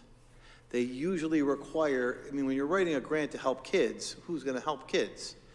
We tend to use our staff. So you're going to see a lot of additional duties, but I just would challenge you to look whether it's an F or an A. An F means we are doing it to we're doing it to help kids, number one. But number two, we're doing it because that's how we wrote a grant, and that's what we're supposed to do with the grant. So, I think the difference between us and other districts is the amount of grant money we have. I really do. And you'll see often on the personnel report, F, F, F, F. And you'll also see it on short-term contracts, F, F, F, F, F. That's because we write a lot of grants, and we get a lot of grants. The negative way to look at it is you could say we have a lot of need. The positive way to look at it is look at that need as a commodity to get more for our kids. Mm-hmm. Specific to my question, what Mark just said, that is a selling point to your employees about how aggressive we are and how forward-thinking we are to utilize the resources that we have available to us. Right. To help the students, but also help ourselves. That's right. I can't, again, I'm being somewhat facetious, but I've really relied on Rick to say, how do these grants all fit together in a puzzle? We're just not taking them because the money's out there. We probably won't get them. But how do they fit together as a good picture and not just a puzzle that doesn't go together? So it is an opportunity, but it does help teachers, especially young teachers. Sometimes the difficulty, if we're speaking honestly here, is sometimes teachers are pretty tapped out. They don't want to apply. You do run into that, Rick. And Rick's tactic is talk to some principals, Have them tap people on the shoulder and say, this is out there, do you want to participate? We could use you on the math committee. We could use you on the SEL committee. But I compliment the finance office and the curriculum office for that, because they're aggressively seeking out grants. And we review them every Wednesday. We just received two more. We just received two more big grants, a $100,000 one for Safe Schools and a 2.5 student mental health support one. Rick has two other ones in the hopper right now, and Maria's going to have this one in the hopper. So we're always trying to we always have 2 to 3 grants out there. And I want to just give a shout out to Maria Battaglia, who runs the company. At your reorg meeting, you approve her contract. Depending on the size, she gets paid not by how much money the grant is, but so if she brings in $2 million, she probably gets a $9,000 grant. If she brings in $100,000, it's probably $3,000. We make up her salary so fast you can't believe it, just by the way she's writing. She knows the district, so Rick could probably have a couple-hour conversation with her and get it done. So, sorry for the long delay, but I just thought your question opened up a door. Good job, Maria, and I'm sorry about that pommel horse thing. I didn't mean to. Hope you weren't offended. Okay. Thanks, Maria.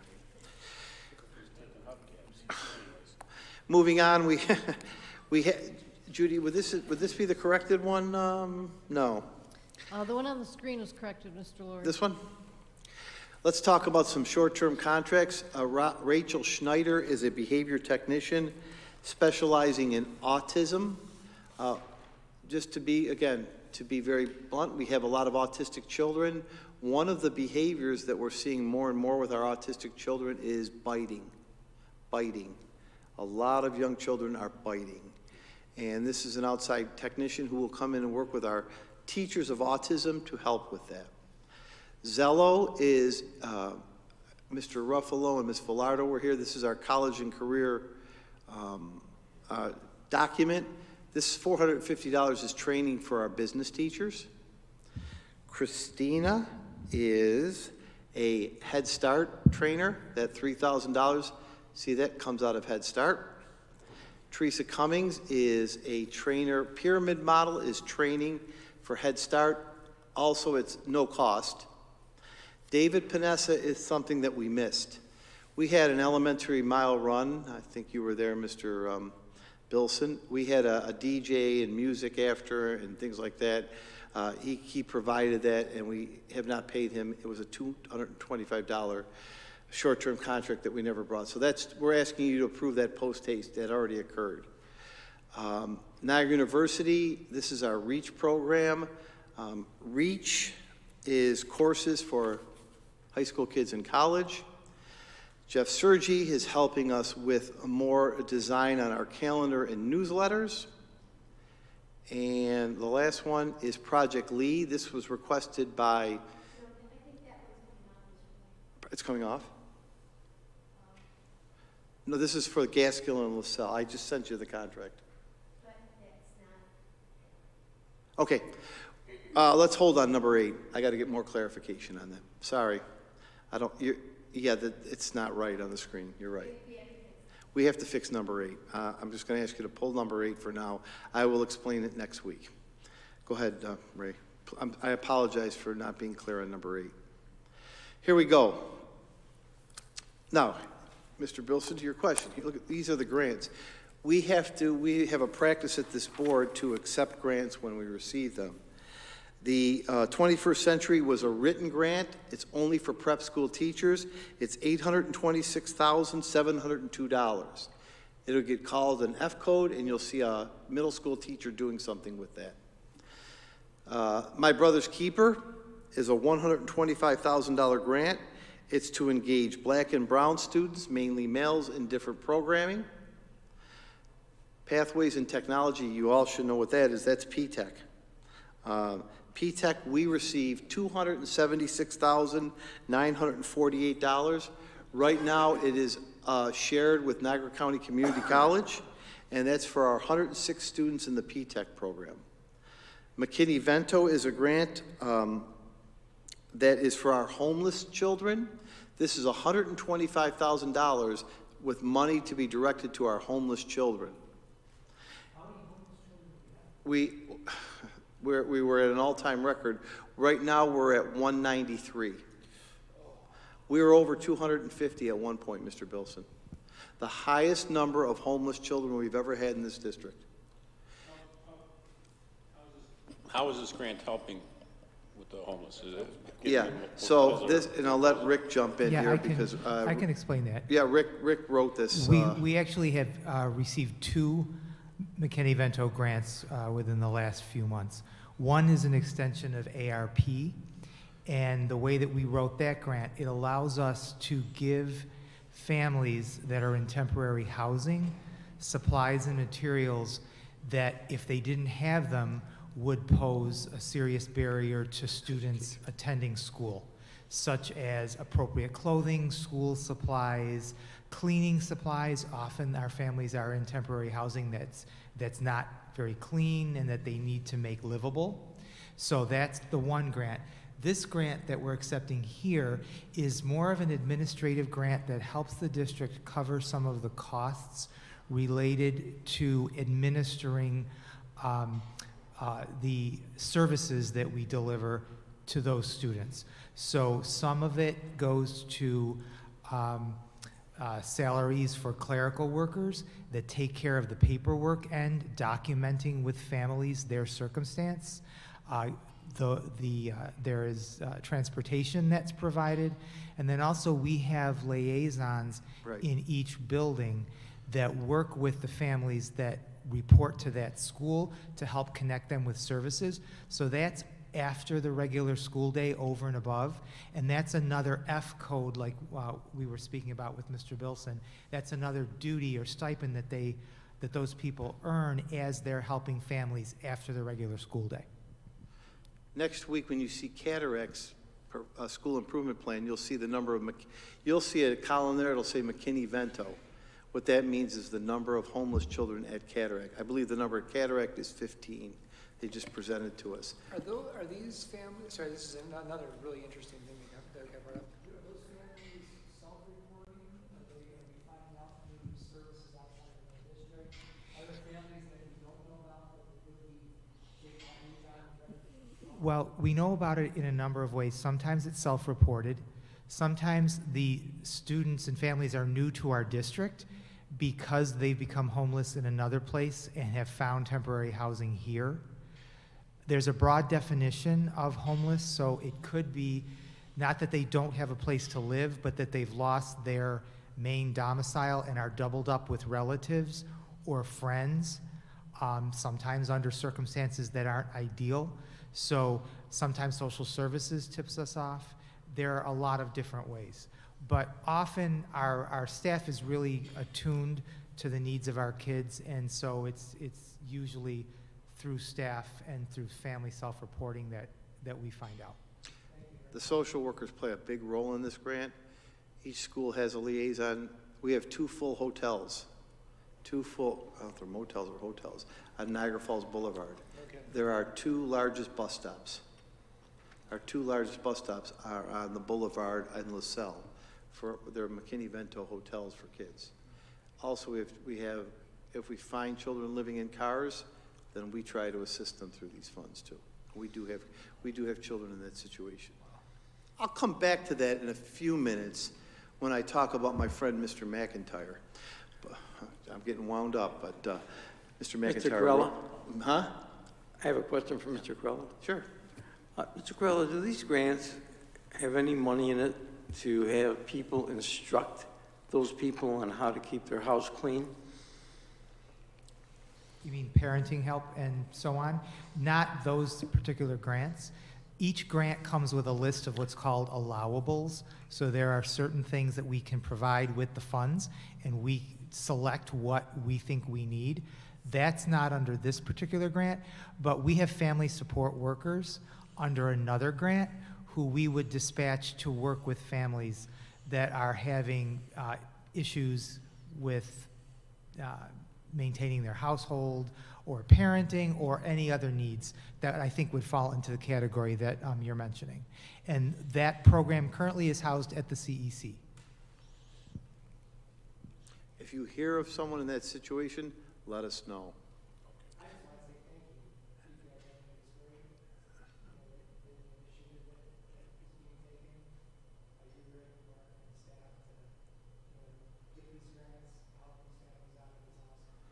How about that? 183 kids right now. 183. It was over 200 at one point. It is at an all-time high. An all-time high. The 605, we still have 2 schools. This also is a grant. If you study your personnel report, you'll see this. 2 schools, 79th Street School and Gaskill, along with the district, are still our 2 targeted schools, back for the old accountability system. So 605 allows Gaskill and 79th Street, along with the district, to pick up additional funds, $200,000, to help us get them out of the targeted status. 606 is Title III. Title III is $16,851. That is just money that helps us with our English as a new language group of students. Not a lot. 607, these are Judy's. They're the inspectors, the alternate inspectors, the machine custodians. Judy, anything on 7, 8, or 9? The only thing about 609, if anyone recalls, Mr. Laurie, is that the board did appoint machine custodians for me a month or so ago. One of those individuals is now unable to serve, and so we need to appoint someone new. That's the only thing unusual there. 610 and 611 are really for your calendars. 610, we felt, in consultation with our bond counsel, Mr. Myers in New York, and Mr. Massaro, we felt that while it's not mandatory, it's good practice to have a public hearing on the capital projects. So your New Year's gift will be a meeting on January 5th when we'll have a public hearing. And, Very nice. yeah, and then I want to call 611 to your attention because we had to change the date of this. Why is it on the 18th? You have to certify the results of that, so you have a Wednesday meeting at 611 because we have to certify that capital project vote. So just so you know, there's a Wednesday meeting in January. It's for the capital project vote. 612 is for professional development. Again, you're going to see this next week from Mr. Wotton, but this is the MTSS software that he and the principals use for coaching for the total behavior. This is MTS related. Rick, did you want to jump in on this? Yes. This is software that enables us to write and monitor plans for students who are having issues functioning in the classroom or have other social emotional needs. So it streamlines the process. It's software. We've had some general training, and at this point, each school is using it on a limited basis, so we have core groups that are learning more. What's different in this contract is this is going to be ongoing, and so each school will have individualized support throughout the year by the hour so that they can learn just what they need to learn to get to the next step of being a better user of it. 613. 613 is for college planning. This is with Mr. Booker. It's for $6,300. It was requested by the Niagara Falls High School principal. He's already been working with them. This is particularly and purposefully to help students with college essays, college applications, and scholarship applications, and to improve the quality therein.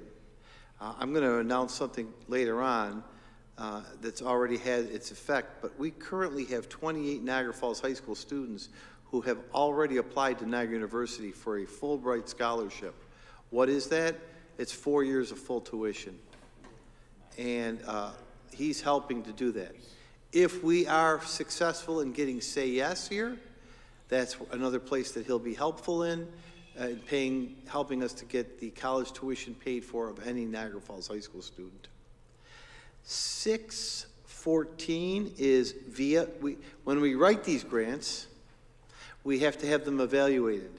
This is a $100,000 grant for learning technology. There is a $4,900 payment to the evaluator that we have to submit. So 5%, or about $4,900 through this resolution, pays the evaluator of this grant.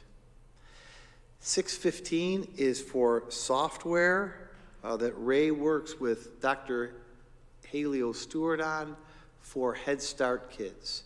So this is to purchase Head Start software. Child Plus is the software that the Head Start program needs to use. It's paid for by the Head Start program.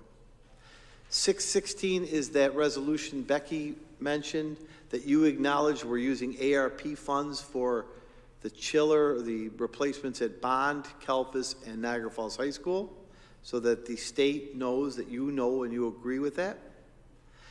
617, 18, and 19. Let me explain those. These are all to, when they do their work, pay CPL. Brian Trott, Lauren, Bill, Melanie, and the team. Why are there 3 resolutions to pay for one company?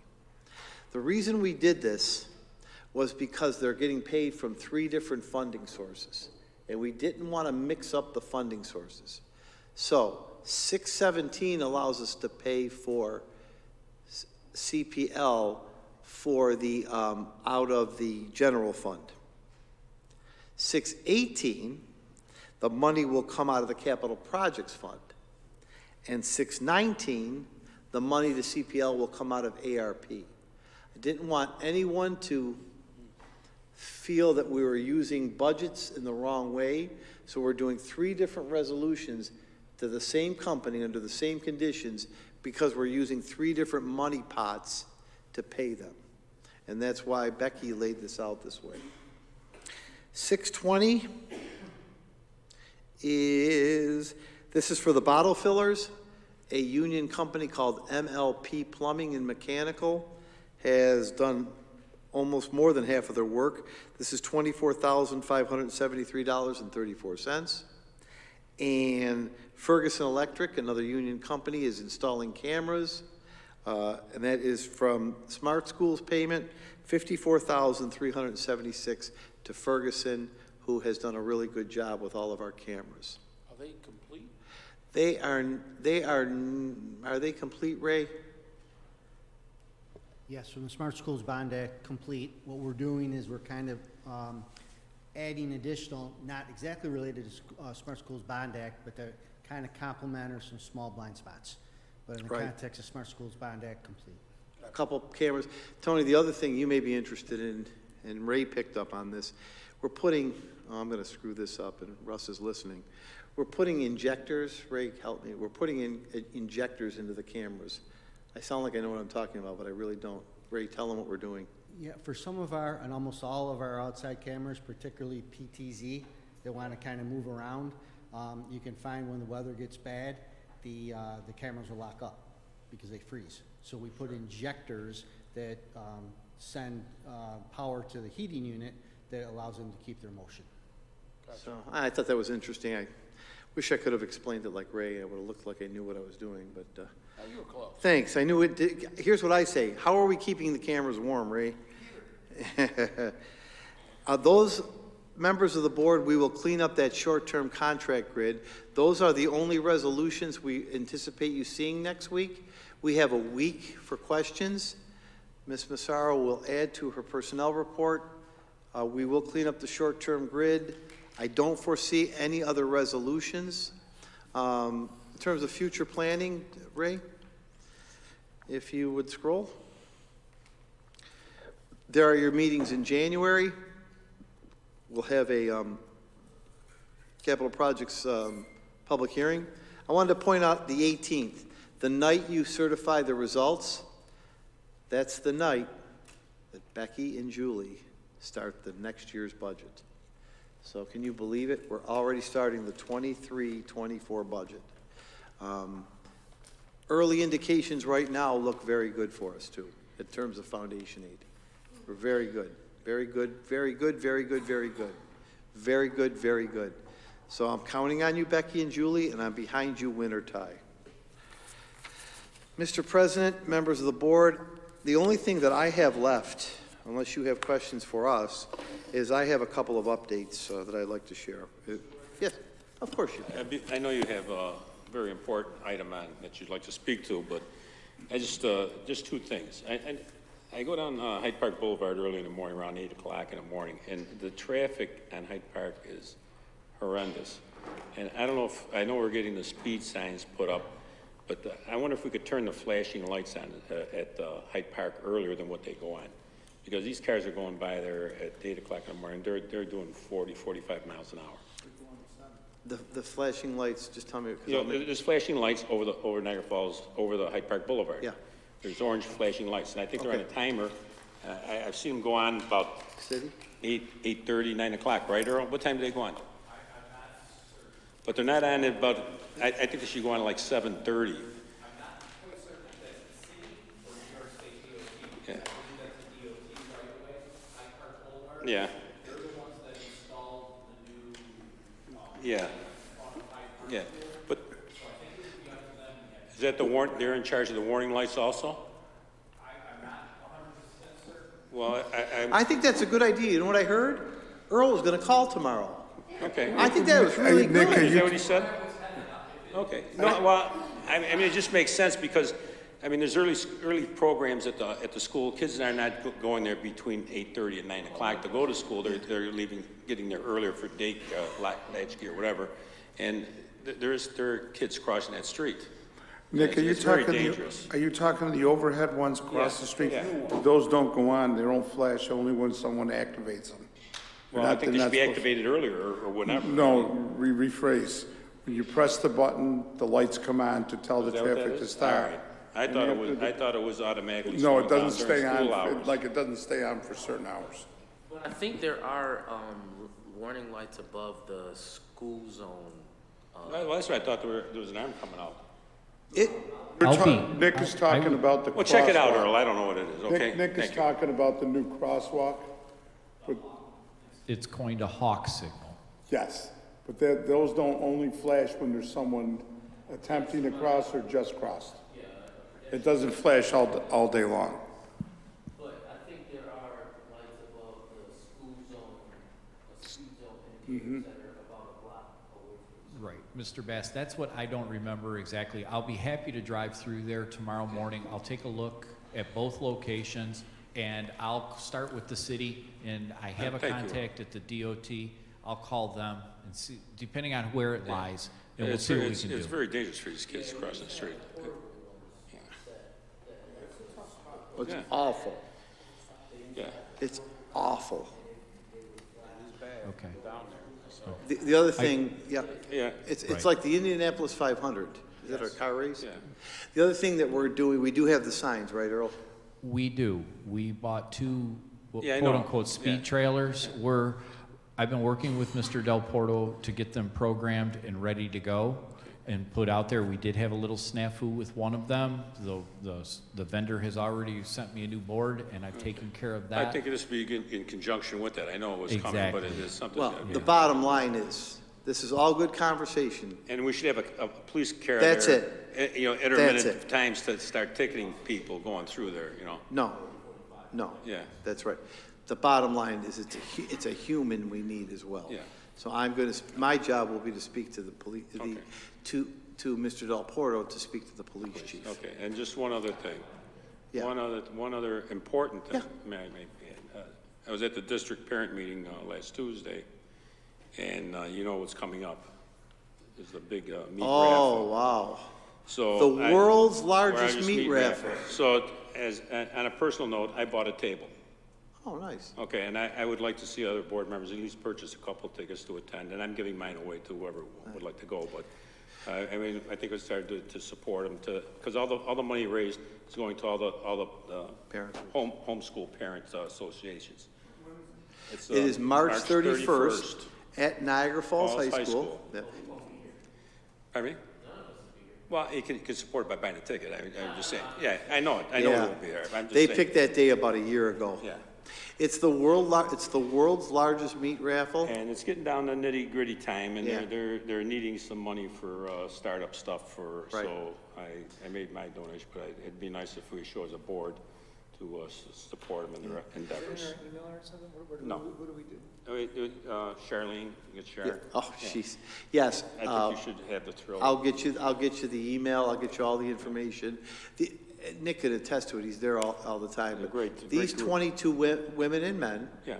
are faithful, interested, diehard supporters, And knowledgeable. and knowledgeable about the district. And knowledgeable. They know, I mean, Rick and team do a lot of presentations. We've presented everything. These are knowledgeable, active parents. They ask harder questions than we They ask me the hard questions. Yeah. And they're really impressive people. And they want to do this to raise money for any school that helps them do this. They're going to give it back to the parent groups. Parent groups. So instead of having 9 different parent groups, 10 different parent groups going out and trying to raise money, they're going to try to raise one big fundraiser and then share it with all the groups. And who knows, you can win a package of hot dogs or a pork shoulder or maybe some spare ribs or bacon or hamburgers or something vegan. I don't know if there's any vegan food. I don't know. I don't think so. I think they do. You know what else? It's going to be a fun night. The teachers union just made a nice donation today to them, which I appreciate the teachers union doing. A couple of other vendors have made nice donations to them. So it's going to be fun. They're a fun group of parents, but they're really good. They're really good people. I have a couple of updates, Mr. President, members of the board. If I could do that at this time, and then I'm done for the evening, if that's okay. I think I'll start on the. I think I'll start right at the top, and Tommy, make sure the camera's really on and the microphone's really on, Tommy.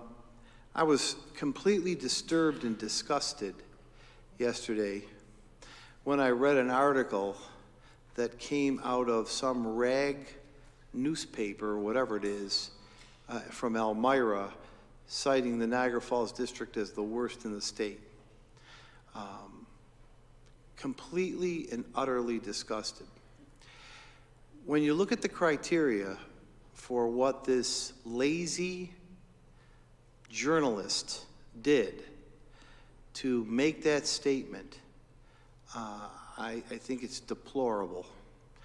And on behalf of the board, the students, the community, those parents you were just referring to, and the work that you all, 9 of you, do, it appalls me that someone could use such, again, lazy, deficient, unknowing criteria to make a statement about the school district. I just want to let you know the 4 categories that were used. Child poverty ratios. We know that there's a poverty issue in Niagara Falls. We're not alone in that issue, we know. We are working diligently and daily to try to combat poverty in this city and for our students and to give them a leg up. The number of people that have college degrees in the city. We are working diligently to have our kids become first-year college students. Unfortunately, many families didn't have that luxury. A per pupil ratio of 20 students to 1 teacher. Is it the best in the world? No, but it's not really too bad. And I know there's a district about 20 miles down the road who would love to have a 20-to-1 per pupil ratio of students to teachers. Is it perfect? No, it's not perfect, but it's pretty darn good. It sure as heck is not what he quotes as saying a good ratio of 12 students to 1. You show me, if you actually, as a reporter, got out from behind your Harvard wall plaques and looked in schools and got your nails dirty, you would see that 12-to-1 ratios really don't exist. and then the amount of money that we spend as a district per pupil, I will never, ever make an excuse that we're spending too much money. As a matter of fact, I wish we had more money to spend on our kids. They deserve it. They need it. It belongs there. There was one line that I'm going to read from his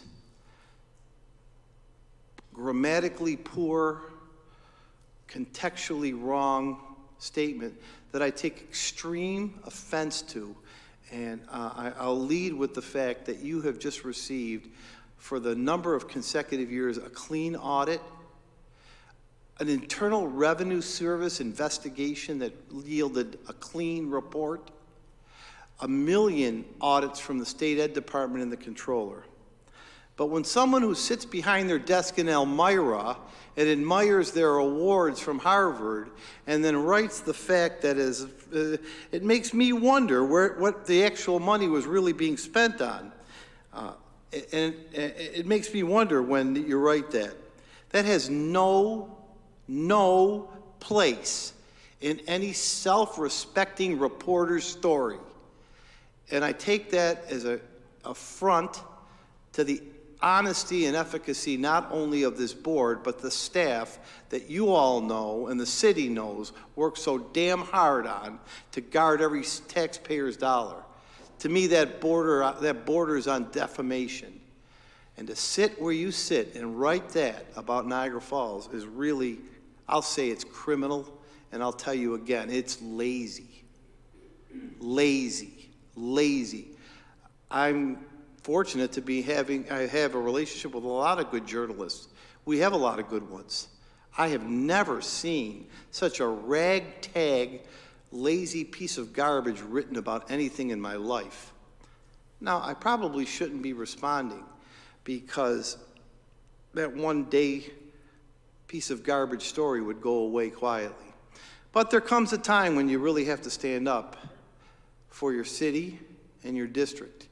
And it doesn't cost anything to defend your city and district, and it certainly doesn't cost anything to say and do the right thing.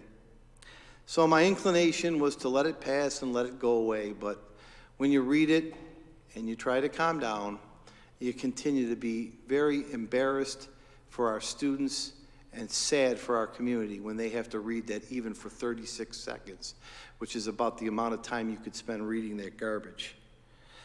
So in a phone call today, I invited Mr. McIntyre to come to Niagara Falls on my personal dime, my personal credit card. After telling me that he has all the facts right and he uses reputable information, he hung up the phone. That was after threatening to now rank me as the worst superintendent in the state, which I look forward to the publicity. I don't say that we're perfect. I don't say that we have a lot of work. But this board, our teachers, our staff, our community don't deserve that kind of garbage being spewed. And to have it picked up by radio stations, I think is just as objectionable and abhorrent that they don't do their research.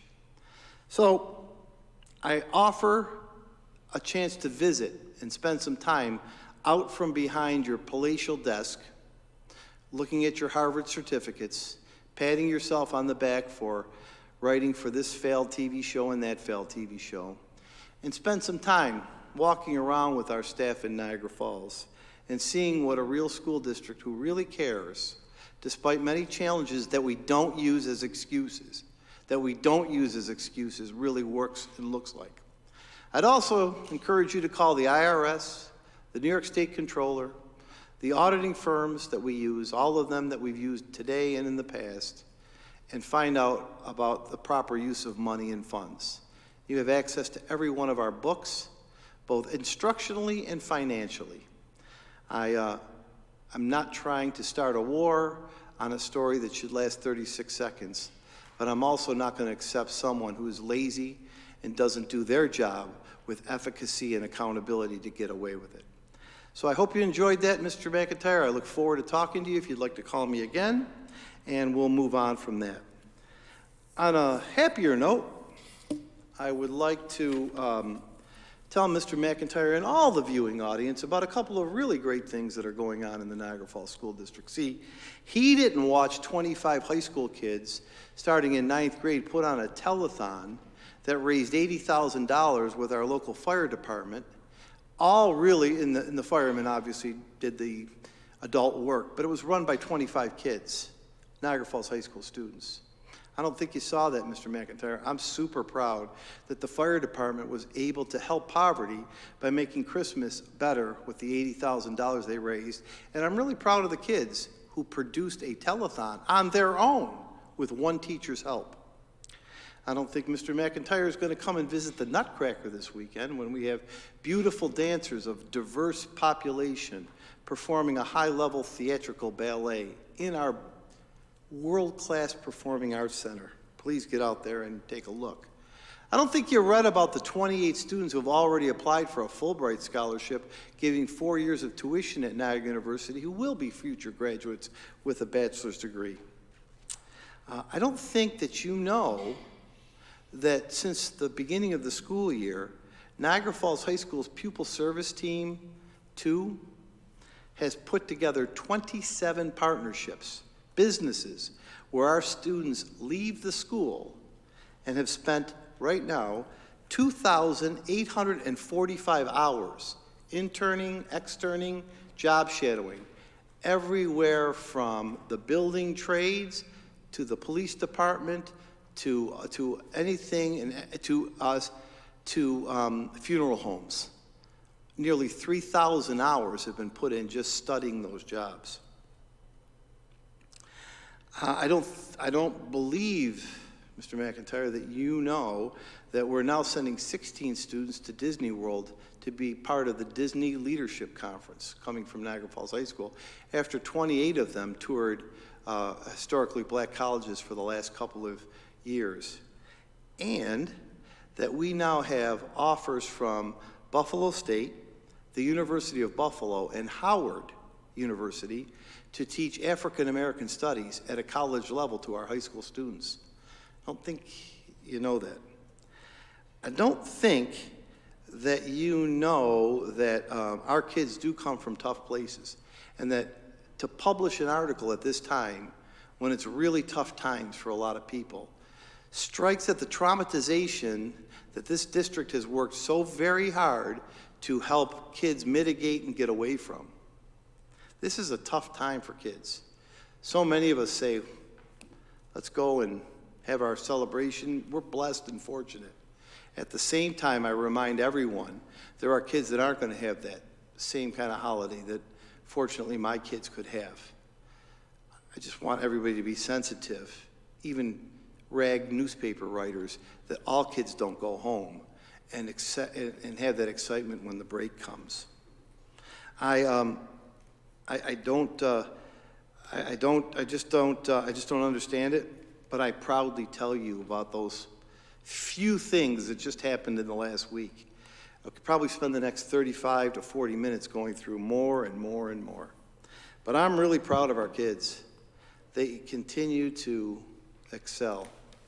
And finally, I don't think you realize that in the last 2 weeks, after an issue with a neighboring school district, we have spread cultural diversity to that neighboring school district by having 25 students, hand in hand with their partners in North Tonawanda, take a tour of learning at the Underground Railroad.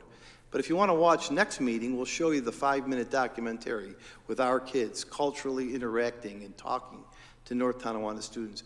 Or coming to a luncheon this Tuesday where nearly 80 boys and girls basketball players broke bread and heard from a powerful speaker. I don't think you know about those things that school districts do. But I couldn't be more proud of those students that I watched at the end of that breakfast or lunch get together and start taking pictures with each other. Or at the end of the game, look for somebody that they met that day to spread the message of what it's really like to work and live in a diverse world. I guess that gets lost in the U.S. World Report and statistical analysis that people who sit behind a desk and never get their fingernails dirty do. but I'm proud to say I watched it happen. And I'm proud to say that this Board of Education made it happen. With that, I say thank you very much for your attention and your time, board members and community, and your support of our resolutions. Again, we're all available. We're watching closely health concerns. Dr. Civaroli printed today for us, because I've been asked a lot about that memo from the health department and the masking, and obviously we're not going back to masking unless something really out of the ordinary happened or we were mandated to. In looking at Dr. Civaroli's numbers, attendance rates are pretty good. Where we're seeing more of our sickness, and it's mostly flu, are in our pre-K 1 and 2-year-olds. 75% of the absences were in those 3 grades, pre-K, 4 grades, pre-K, K 1 and 2. That's where 75 of the absences were in the last 2 weeks. So I just want everyone to know we're watching it closely.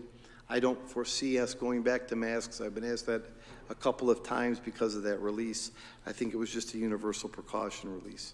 Finally, I just want to mention a member of a BOCES staff who's leaving BOCES, and I know Maria would be the first to jump up and say this, so I publicly will tell her, because Maria and I have both worked with her, Maria more so, and I want to thank Nicole Bensley. It's not a name you know, board members, but she's was one of BOCES' finest workers. She's leaving BOCES for other pastures, but again, Maria will tell you, she single-handedly helped more of our staff get certified than anyone in the history of certification. So, Nicole, I don't think you would be watching our board meeting, but I want the record to show on behalf of the whole staff and district, especially Maria Massaro, who you work with daily. Congratulations on your new endeavors, and we wish you well. Board members, I wish you the best of health and having a good week, and look forward to you next Thursday. And as always, I thank you for your support. That's all I have, Mr. Petrosi. Thank you, Mark. Anybody else want to add anything? I just want to say thank you to the district and our students for their hospitality and accommodations and resources provided for the telethon on Saturday. It was a successful day, a different format this year, and the staff was very accommodating, went really smooth, and it's good to be finally getting, it's a fresh approach to the Toy Fund and the telethon coming out of COVID. Rocco and the students, they did really And you can still donate, right, Earl? Yes, you can still donate. You've got to be close to 80. I was 60-some when I last checked. Yeah, it was about 69, almost 70.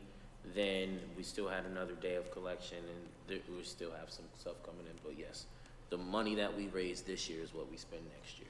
And those are our kids that get benefited. Yes. Those students that get the benefit go to our schools. Yes, yes. And so, and thank you to you.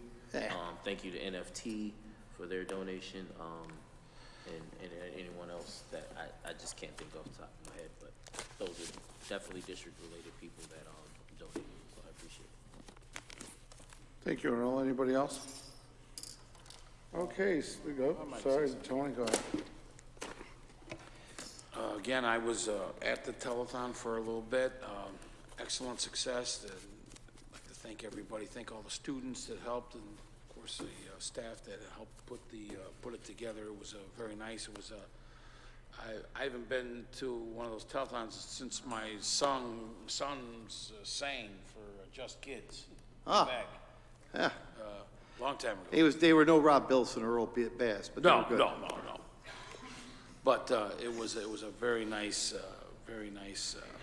event, and it was pretty busy earlier. I just missed that part, but you know, I'll reach out to our NFT staff and our staff here. They work very hard every day and at home to prepare for their daily school days. And for some person riding in some third-rate stopover on your way to Pennsylvania, because that's all I remember, Myra, was a stopover, gas up, because we're going to Pennsylvania. But anyways, you know, our people, our lesson plans, the instructional, everybody works hard. And to take a shot like that and then elaborate more on it is disgusting. And then to meet our kids. We've all been associated with our kids one way or another. And I felt that, you know, yeah, it hurt us as board members to hear that stuff, and it hurt the superintendent, obviously, and it hurt all of our staff. Really what hurts is the kids, to make that kind of irresponsibility and put it in some, whatever, newspaper or some article. But, you know, I'll say it again. I'll take our kids any day. Any day, anytime. They're warriors, okay? Our instructors are warriors. Our staff is warriors, okay? We fall down and we get right back up. And at least we're one of the 7 wonders of the world, not some stopover on the way to Pennsylvania. Thank you. Channeling your inner Mo Green. Anybody else, Rob? Well, Tony, you know, I went to the telethon. I stopped in. I want to thank Earl Bass for treating me like I was a rock star because he came up, found me, and said hello. Nobody else talked to me. You were there. Everyone talked to you. You're like a superstar at those things. So, but really, really nice job, Earl. Everybody there did a great job. I wasn't gonna say anything, but you know, Mark, you got me so motivated and pumped up by your speech. Oh. I do want to say that since I've been on the board and I've walked around schools, it's very nice to see teachers that taught me. And I can speak from experience, born and raised in Niagara Falls, around the corner, 5659 John Avenue. I didn't come from much. My parents worked very hard. I remember standing in line at Super Duper with food stamps and standing in line for food at 60th Street School. A lot of those teachers that are still teaching taught me and helped me become the person that I am today. Niagara Falls helped me become the person I am today. And I'm blessed to have a really wonderful life and a wonderful family, and I'm able to do a lot of great things because of the education that I got in Niagara Falls. And I'm confident there are a lot of people like myself that came up through the ranks of the Falls, didn't have it easy, and you know, we might have it a little easier than others now, but you know, I like to think Niagara Falls and the teachers that are still teaching, the teachers that taught before them, had a part of that. So I take offense to it too. Could we do better? Could always do better. Yes. Are we trying to do better every single week, every single day? And I'm confident in the staff and Mark, but I just wanted to say I would not be where I am today and be blessed with the life that I have if it wasn't for Niagara Falls, if it wasn't for the teachers, the education that I got in this city. And that's all I want to say. Thanks to Niagara Falls and thanks to the school district. Great words. Anybody else? That's ditto.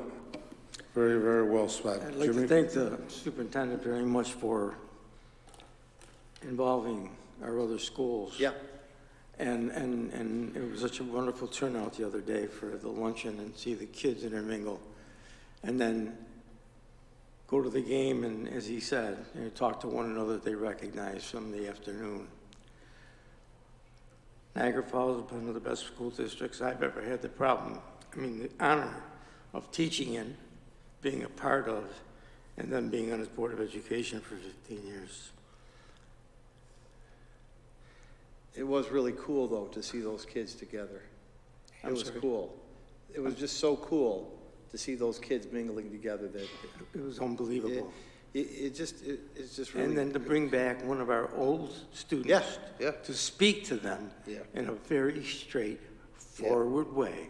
Yep. Not holding any punches, but letting them know what our world is about. That's right. And I thank Modi Cox for that. Yeah, good point. Modi did a great job. And then to hear the other teams, coaches, talk about Niagara Falls High School as being the school to beat. Yep. only to beat Niagara Falls High School would have made everybody proud. They did it one time, but I guess that was at the end of a time where we buried them with 50 points in the next game. It was an honor to have my board members there with me, because together we stand for our kids, and we want them to know that we're the guys that sit at the table and make rules and vote on things that affects their lives for the next 50 years. I thank my superintendent for stepping out of the box. He never hides behind a tree, but he might hide behind a stump. But he's been good to all of us. I think he's been good to our district. He's looked upon by other districts with a great sense of pride, because they think that we now have one of the best districts in this whole state. So I don't know about Pennsylvania, but I'm happy to be in Niagara Falls. Thank you. Thank you. It's great. Wait till you see this video next week. You're going to be so proud of our kids. And to that point on the North Tonawanda relations, because I know people do watch this, that we are not. This is going to keep going forward. That stamina to keep meeting with the school and the kids. We're going to Lewiston Porter. We're going to Dyer Wheatfield. That will not stop. We are going to keep spreading the message. And I want to thank those parents that spoke before you a couple months ago. They're very happy that you have not allowed this to stop, and you've given us the resources to keep going. So, good deal. Saying that, Mark, thank you. Thank you to each and every one of our staff. Thank you for those responding the way you did. And saying that, is there anybody else? Thank you. Good night. See you all next week. You don't need a motion for just an official meeting. How are you?